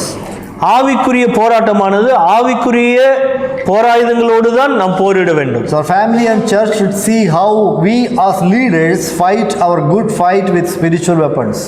குடும்பமும் சபையும் நாம் எப்படிப்பட்டதான ஆவிக்குரிய போராயுதங்களை பயன்படுத்துகிறோம் என்பதை நன்கு கவனித்துக் கொண்டிருக்கிறார்கள். Our family members have to see how we face problems as the leader of the church, of the family or church. நம்முடைய குடும்பத்தில் இருக்கக்கூடியவர்கள் நாம் எப்படியாக குடும்பத்திலும் சபையிலும் நாம் எதிர்கொள்ளுகிறோம் போராட்டங்களை, சோதனைகளை என்று உன்னிப்பாக கவனிக்கிறார்கள். So how you are facing financial problems, how you are facing interpersonal conflicts, or how you are facing sickness, how you solve problems in the church, when problems comes, how you are responding to it, all these things your children are watching and other believers are watching. பிரச்சனைகள் வரும்பொழுது அதை நீங்கள் எப்படியாக எதிர்கொள்கிறீர்கள், பண ரீதியான பிரச்சனைகள் வரும்பொழுது அதை நீங்கள் எப்படியாக எதிர்கொள்கிறீர்கள், சபையிலே வரக்கூடியதான பிரச்சனைகளை நீங்கள் எப்படி எதிர்கொள்கிறீர்கள், எப்படியெல்லாம் நீங்கள் கையாளுகிறீர்கள் என்பதையும் குடும்பத்தில் உள்ளவர்களும் பிள்ளைகளும் நன்கு கவனித்துக் கொண்டிருக்கிறார்கள். So recently one young couple, they had a problem in their family life. So they approached their elder for counseling. A couple. சமீபத்திலே ஒரு தம்பதிகள் அவர்களிடத்தில் காணப்பட்டதான சில பிரச்சனைகளை குறித்து பேசுவதற்காக மூப்பரிடத்தில் சென்றார்கள். So they started arguing each other before this elder. அந்த மூப்பருக்கு முன்பதாக இவர்கள் இருவருமே அவர்கள் சண்டையிட்டுக் கொண்டிருந்தார்கள், வாக்குவாதம் செய்து கொண்டிருந்தார்கள், blamed each other. ஒருவரை ஒருவர்கள் அவர்கள் குற்றப்படுத்திக் கொண்டிருந்தார்கள். Finally this elder got angry and he stood up and he took this chair and broke it. மிகுந்த கோபத்தினாலே அந்த மூப்பரானவர் வேகமாக எழுந்திருச்சு அந்த சேரை எடுத்து ஓங்கி தரையில் அடித்து அதை நொறுக்கி போட்டார். He said, I will excommunicate you if you behave like this. இப்படி எல்லாம் நீங்கள் செஞ்சீங்கன்னா உங்களை நான் வந்துட்டு சபையிலிருந்து விலக்கி வச்சிருவேன்னாரு. He don't know how to solve the problem. அவருக்கு எப்படி கையாள்வதுன்னு அவருக்கு தெரியல. So this is a spiritual warfare. இது ஆவிக்குரிய போராட்டம். இது we have to use spiritual weapons. ஆவிக்குரிய போராயுதங்களை தான் உபயோகிக்கணும். When we don't know how to use spiritual weapon, definitely we will use fleshy weapons of the flesh. நமக்கு ஆவிக்குரிய போராயுதங்களை நாம் எப்படியாக பயன்படுத்த வேண்டும் என்று அறியாமல் இருப்போமானால் நாம் சரீர ரீதியான போராயுதங்களை தான் நாம் பயன்படுத்துவோம். When we don't know how to solve the problems in your family life with your wife, you will raise up your hands and you try to solve the problems. நம்முடைய குடும்பத்தில் இருக்கக்கூடியதான பிரச்சனைகளை, மனைவிகளிடத்தில் இருக்கக்கூடியதான பிரச்சனைகளை எப்படி கையாள வேண்டும் என்பது அறியாமல் இருப்போம் என்றால் நாம் கையை உயர்த்தக்கூடியவர்களாக தான் நாம் காணப்படுவோம். When you don't know how to solve the character problem in your children's life, you will take sticks and canes and all. பிள்ளைகளுடைய வாழ்க்கையிலே குணாதிசய பிரச்சனைகள் என்ன என்பதை, அதை எப்படியாக கையாள வேண்டும் என்பதை அறியாமல் இருப்போம் என்றால் நாம் வெறுமனே நாம் குச்சியை எடுத்துக்கொண்டு தான் நாம் காணப்படுவோம். So dear brothers, we should know that all these conflicts are spiritual, not physical. எனக்கு பிரியமான சகோதரர்களே, இது எல்லாம் ஆவிக்குரிய போராட்டமாக காணப்படுகிறது, சரீர ரீதியான காரியங்கள் கிடையாது. We have to use prayer, we have to use the word of God, we have to use our faith, we have to use the promises of God.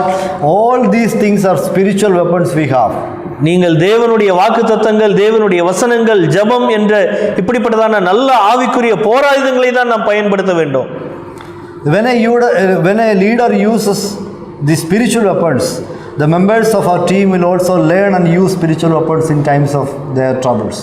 நல்ல தலைவர்கள் சரியான ஆவிக்குரிய போராயுதங்களை பயன்படுத்துவார்கள் என்றால் அவர்களை பின்பற்றக்கூடியவர்களும் கூட அதை கற்றுக்கொள்வார்கள். அப்படிப்பட்டதான போராயுதங்களையே அவர்களும் பயன்படுத்துவார்கள். A boy said about his father, ஒரு பையன் தன்னுடைய தகப்பனை குறித்து இப்படியாக சொன்னான். So sometimes I see my father coming from office with tension and stress.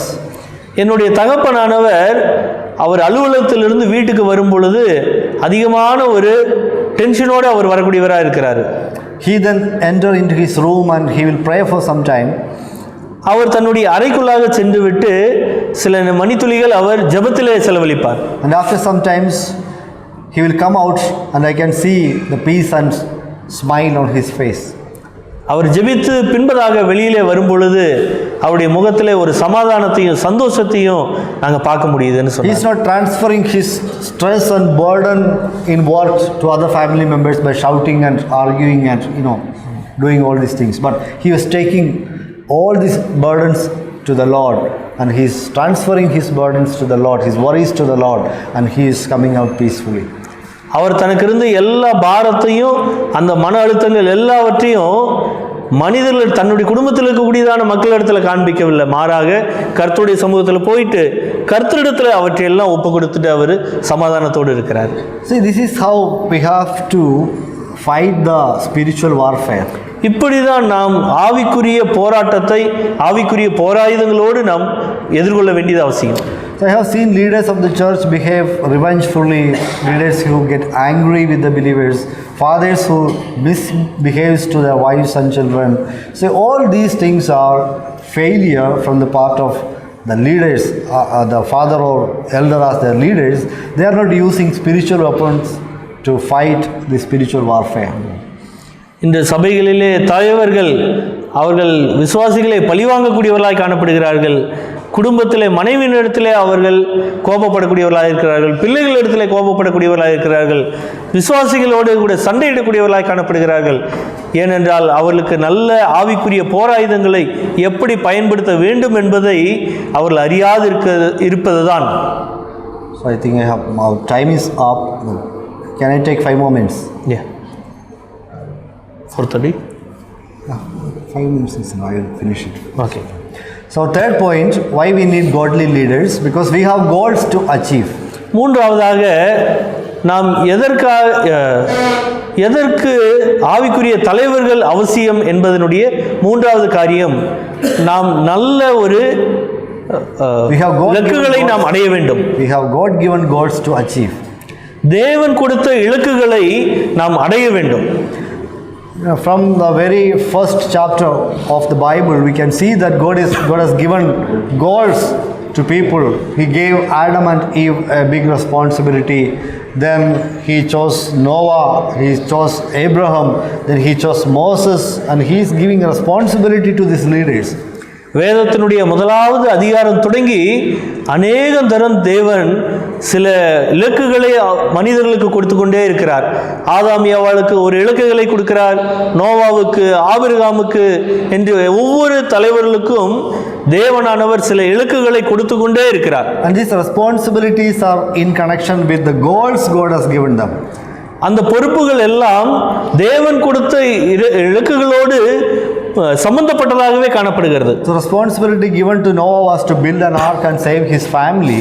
So that is the goal of God, to take forward the kingdom of God, clearing away the sinners of this world. He want to have a fresh start. நோவாவுக்கு கொடுத்த ஒரு இலக்கு என்னவென்றால் பேழை கட்டுவதுதான். இந்த உலகத்தில் உள்ள எல்லா விதமான பாவத்தையும் கர்த்தர் சுத்திகரித்து ஒரு புதிய ஒரு துவக்கத்தை துவக்குவதற்காக நோவாவுக்கு ஒரு இலக்கை தேவன் நிர்ணயிக்கிறார். God wants to build a nation. He chose a man called Abraham and gave responsibility to him. தேவன் ஒரு தேசத்தை உருவாக்க வேண்டும் என்பதற்காக ஆபிரகாம் என்ற ஒரு தனிநபரை தெரிந்தெடுத்து அவனிடத்தில் சில பொறுப்புகளை கொடுக்கிறார். God wanted to redeem his people from slavery and give them a promised land, so he chose Moses.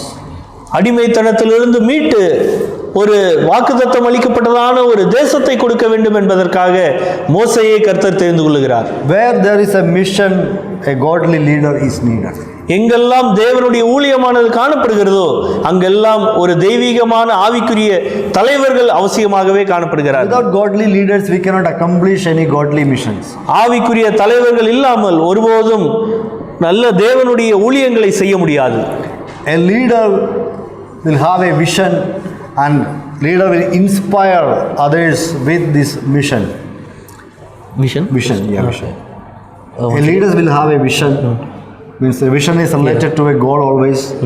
Then the leader will inspire his followers, his people to achieve that vision or mission. எப்பொழுதுமே ஆவிக்குரிய தலைவர்களுக்கு ஒரு தொலைநோக்கு பார்வையானது காணப்படும்.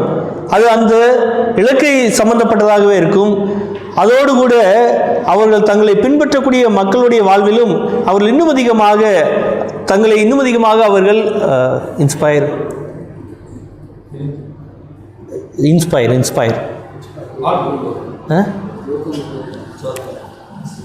Leaders will inspire. ஊக்குவித்தல் சரியாக, அது encourage, எல்லாம் ஒன்று தான் இருக்கு. எனக்கும் கஷ்டமாக இருக்கு. So I know that you can understand. Inspire.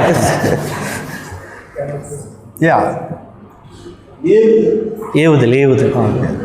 தங்களை பின்பற்றக்கூடியவர்களை ஆவிக்குரிய தலைவர்கள் நல்ல முறையிலே அவர்கள் ஏவுவார்கள். Okay, so a vision will give you the game plan, and then only you can give right training for the right person to achieve that goal. அந்த நல்ல ஒரு பார்வையானது ஒரு நல்ல ஒரு தளத்தை அது காண்பிக்கக்கூடியதாக இருக்கும். அப்படி கிடைக்கும் பொழுதுதான் சரியான முறையிலே சரியான ஒரு ஆட்களுக்கு அந்த ட்ரைனிங் ஆனது கொடுக்கப்படும். So when the BJP government came to the power, they had a clear vision. BJP அரசாங்கமானது அவர்கள் ஆட்சியை பிடிக்கும் பொழுது அவர்களுக்கு சரியான ஒரு கண்ணோட்டம் இருந்தது. I'm not supporting any political parties, but I am using this as an example. அதாவது எந்த விதமான ஒரு அரசியல் ரீதியான ஒரு பார்ட்டிஸையும் கட்சிகளையும் சகோதரன் சப்போர்ட் பண்ணல, பொதுவாக சொல்லுகிறார். One of their goals was Congress free India. அவர்களுடைய ஒரு மிக முக்கியமான ஒரு இலக்கு என்னவென்றால் காங்கிரஸ் இல்லாத India. So here they started one IT cell.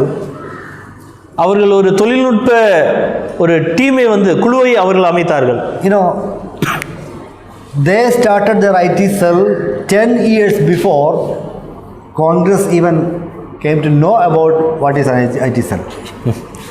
அதாவது தொழில்நுட்ப குழு என்ன என்பதை காங்கிரஸ் கட்சியானது தெரிந்து கொள்வதற்கு 10 வருடத்திற்கு முன்பதாகவே பிஜேபி கட்சியானது அப்படிப்பட்டதான தொழில்நுட்ப குழுவை அவர்கள் அமைத்து விட்டார்கள்.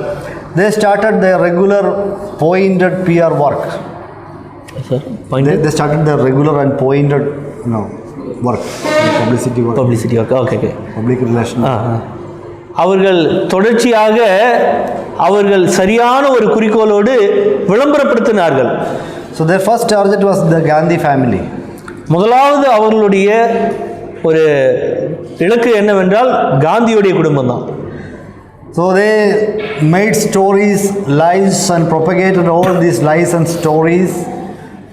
அப்பொழுதெல்லாம் நேரு தான் இதுக்கு காரணம்னு சொல்லிடுவாங்க. Because the ordinary people, they are not going to check the facts. They don't go after history or search out the truth behind their allegations and all. They blame Nehru. Yeah, Nehru is the reason for all these problems. சாதாரண மக்கள் என்ன பண்ணுவாங்க, அவங்களும் அதை நம்பிடுறாங்க. அவங்க யாரும் வரலாற்றெல்லாம் எடுத்து பார்த்து சிந்திச்சு பார்த்து அப்படியே அதையெல்லாம் யோசிக்கிறது கிடையாது. So recently I saw one interview, one person was talking. Gandhiji was born in Porbandar in Gujarat. We know that that house is today a gallery.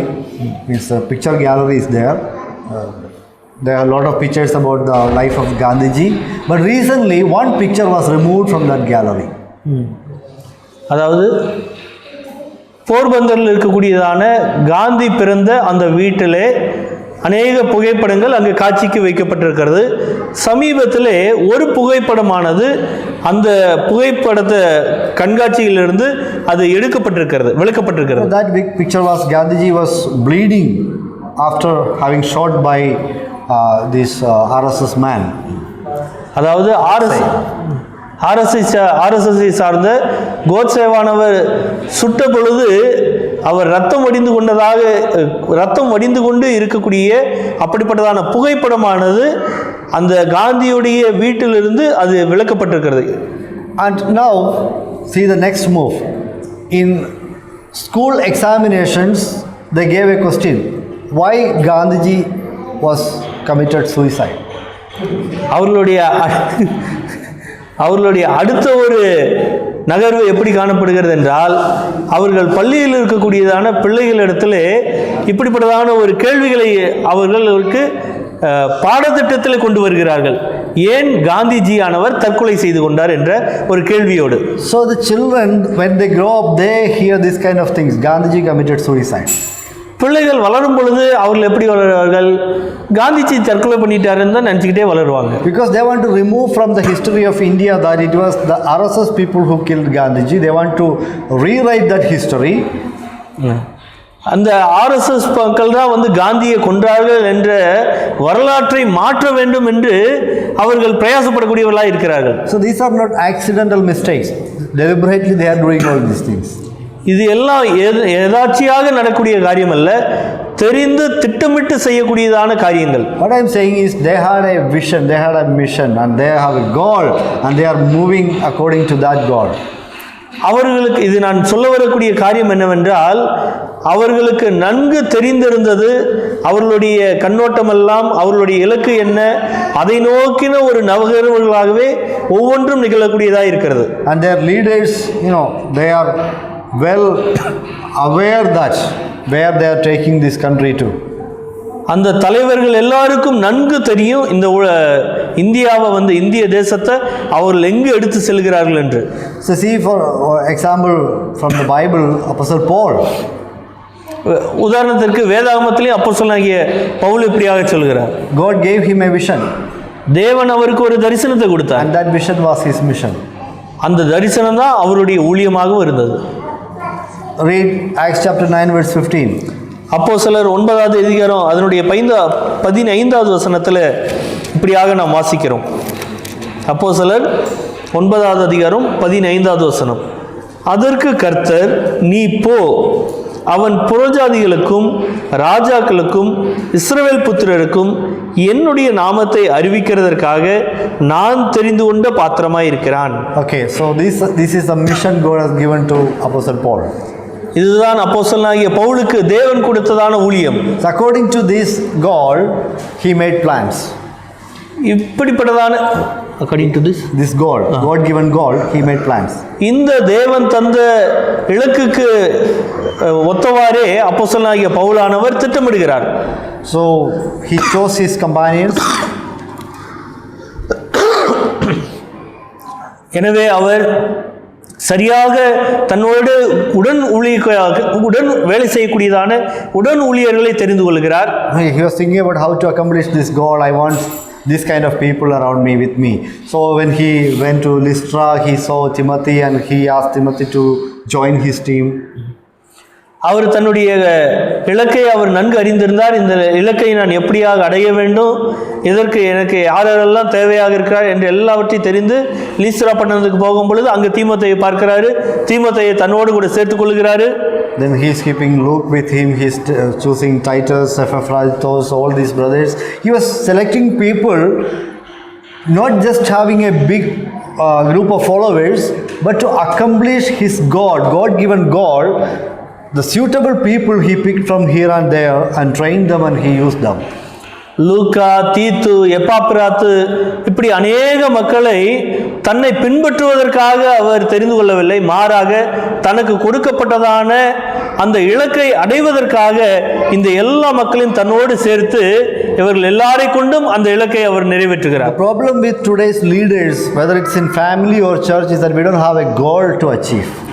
இந்த நாளில் இருக்கக்கூடியதான பிரச்சனை என்னவென்றால், குடும்பத்திலும் சபையிலும் நமக்கு இலக்குகள் இல்லை. We think about next Sunday in church. Now, what are the ministries should do in Sunday, next Sunday? So we plan according to that. Only that kind of thing. Or maybe 1 month or 1 year. The programs of the church we plan. நம்முடைய திட்டமிடுதல் எல்லாம் எப்படி காணப்படுகிறதுனா, அடுத்த வாரத்துக்கு யாருக்கு உபதேசிக்கிறது, யார் bread packing, அல்லது 1 மாதத்துக்கு சேர்த்து பிளான் பண்ணுவோம். மிஞ்சி போனால் 1 வருஷத்துக்கு. Yeah, we want to keep the people occupied. Okay, we want to give some kind of work to the people, but we don't have a goal to achieve. What is the purpose of the church being on this place? What we are going to achieve with 10 years? நமக்கு இந்த மக்களை எல்லாம் நாம் வேலை செய்ய வேண்டும் என்பதை மட்டும்தான் நாம் நினைவில் கொண்டவர்களாக இருக்கிறோம். ஆனால் இந்த மக்களுக்கும் சபைக்கும் என்ன தேவன் இலக்கை வைத்திருக்கிறார், 10 வருடம் கழித்தோ அல்லது எதிர்காலத்திலோ என்ன இலக்குகள் உண்டு என்பதை குறித்து நாம் கவனமற்றவர்களாக இருக்கிறோம். So what is your vision about your family? Do you have any goal about your family? நம்முடைய குடும்பத்தினுடைய இலக்கு என்ன? உங்களுடைய குடும்பத்திற்கு தனி இலக்குகள் உண்டா? Where do you want to take your family to? உங்களுடைய குடும்பத்தை நீங்கள் எங்கு எடுத்து செல்ல விரும்புகிறீர்கள்? So what is the purpose of teaching the word of God in your church or in your family? உங்களுடைய குடும்பத்திலோ அல்லது சபையிலோ நீங்கள் என்ன உபதேசிக்கிறீர்கள்? Why you are choosing certain topic to teach in your church? ஏன் சபையிலே நீங்கள் உபதேசிப்பதற்காக சில தலைப்புகளை தேர்ந்தெடுக்கிறீர்கள்? Because it is easy or convenient, or it's available, or you have a clear purpose or goal. இந்த டாபிக் எடுத்தால் இன்னைக்கு பிரசங்கம் கொஞ்சம் ஈஸியாக இருக்கும்னு நம்ம எடுக்கிறோமா, அல்லது அதன் மூலமா தேவன் நிர்ணயித்த அந்த கோலை, இலக்கை அடைய முடியும் என்று நாம் திட்டமிடக்கூடியவர்களாய் காணப்படுகிறோம். So one brother said, I got two good stories, so I want to make a message with the stories. One person. Yeah.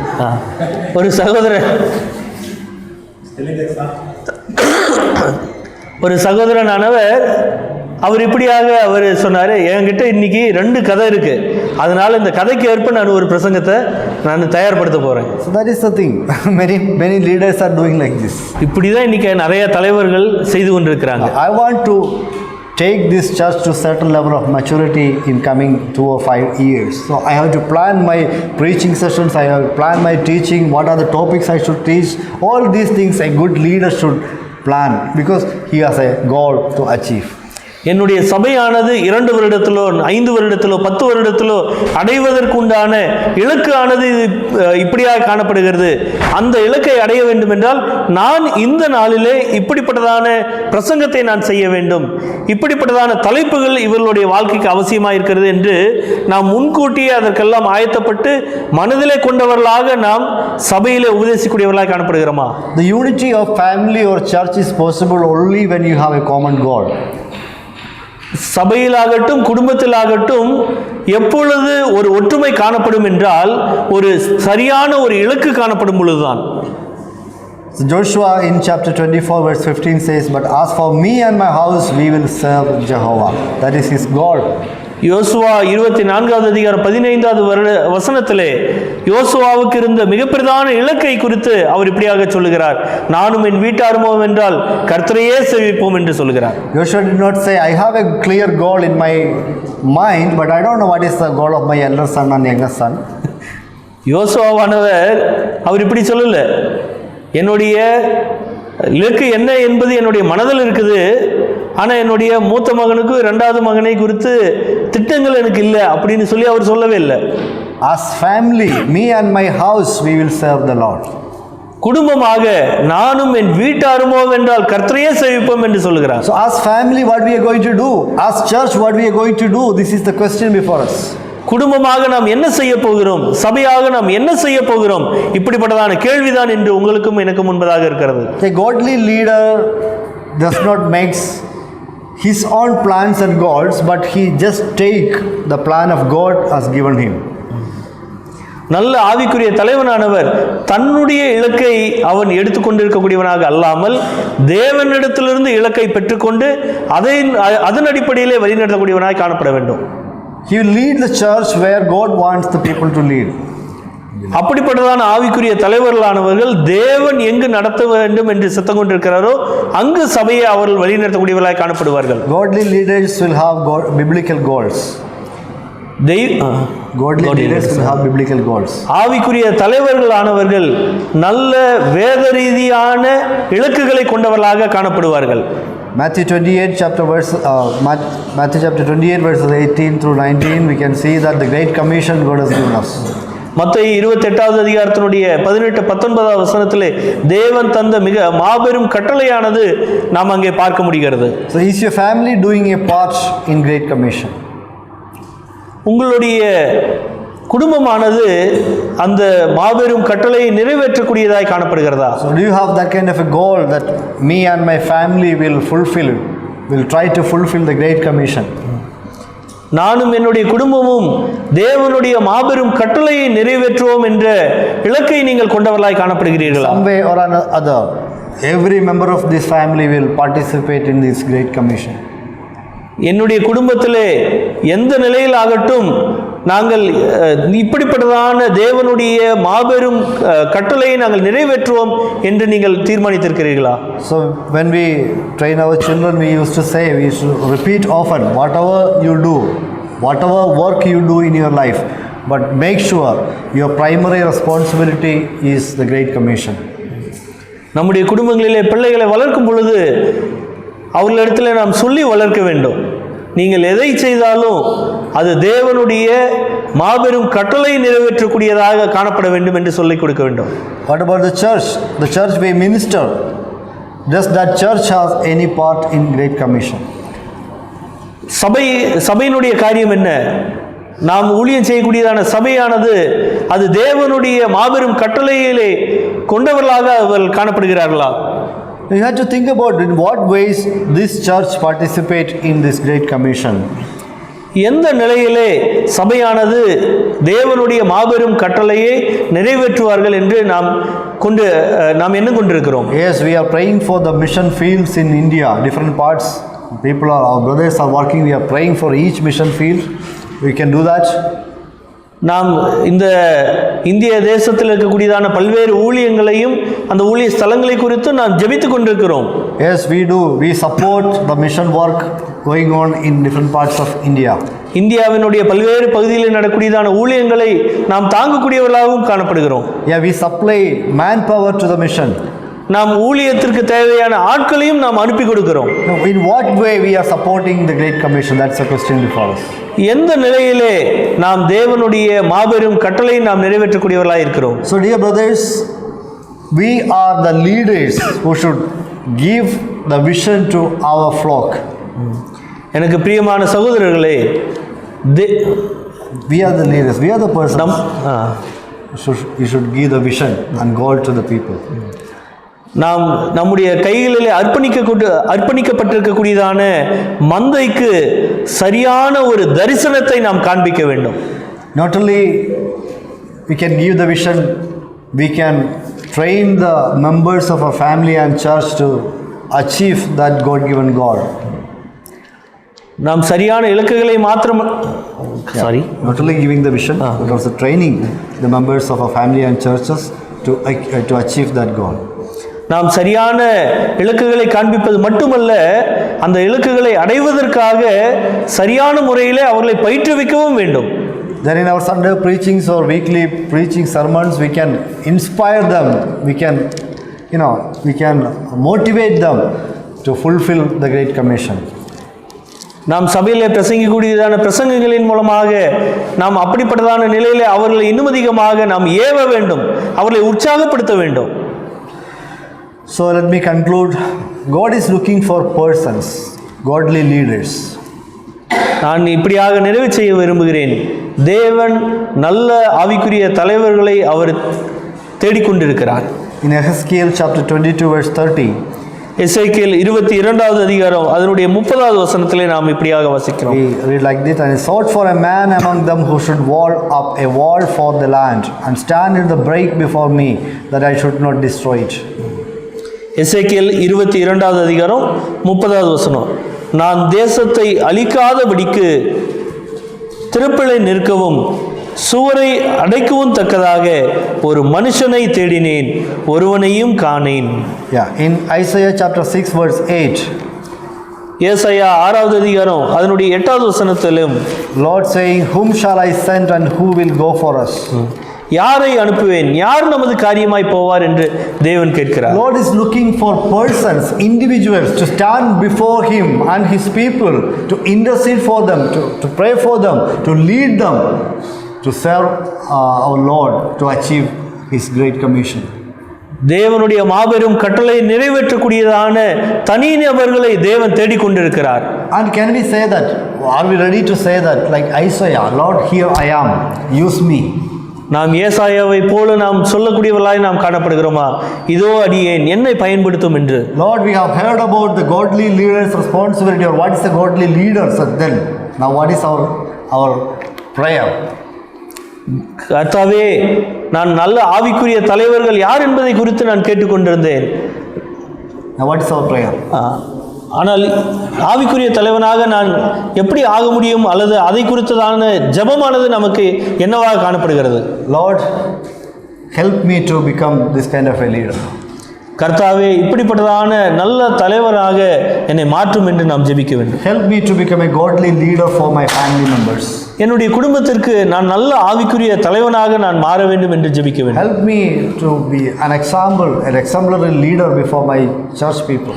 என்னுடைய சபை மக்களுக்கு முன்பதாக நான் நல்ல மாதிரியான ஒரு ஆவிக்குரிய தலைவனாய் நான் காணப்பட வேண்டும் என்று ஜெபிக்க வேண்டும். Let's close our eyes and you can think over these points you have heard before the Lord. What you are going to do? நாம் நம்முடைய கண்களை நாம் மூடினவர்களாக தேவன் நமக்கு முன்பதாக வைத்ததான இந்த காரியங்களை நாம் சிந்தித்து பார்ப்போம். Every man is a leader. ஒவ்வொரு தனிநபரும் அவர் ஆவிக்குரிய அவர்கள் தலைவர்களாக காணப்படுகிறார்கள். If not today, tomorrow definitely you will be a leader. இன்று இல்லாமல் போகலாம், ஆனால் நிச்சயமாக என்றாவது ஒரு நாள் நீங்கள் தலைவர்களாக வேண்டும். And what kind of a leader you are going to make from yourself, make out of yourself? Is it a godly leader or a famous leader or popular leader? உங்களை நீங்கள் எப்படிப்பட்டதான தலைவர்களாக நீங்கள் நிறுத்தப் போகிறீர்கள்? ஆவிக்குரிய தலைவர்களாக நிறுத்தப் போகிறீர்களா, அல்லது பிரசித்தி பெற்றவர்களாக புகழ்பெற்றவர்களான தலைவர்களாக உங்களை நீங்கள் சபை மக்களுக்கு முன்பதாக நிறுத்தப் போகிறீர்களா? We want to hear our God calls us faithful and good servant. தேவன் நம்மை பார்த்து உண்மையும் உத்தமும் உள்ள ஊழியக்காரனே என்று சொல்ல நாம் வாஞ்சிக்கக்கூடியவர்களாக காணப்படுகிறோமா? So let's pray that may God's grace enable us to become a godly leader. தேவன் நம்மை நல்ல ஆவிக்குரிய தலைவராக மாற்றுவதற்காக நாம் தேவனிடத்தில் நாம் ஜெபிக்கக்கூடியவர்களாக காணப்படுவோம். May God bless us. தேவன் தாமே நம்ம ஒவ்வொருவரையும் ஆசீர்வதிப்பாராக. ஆமென். சந்துரு அண்ணன் ஜெபித்து நாம் இந்த செஷன் நாம் நிறைவு செய்வோம்.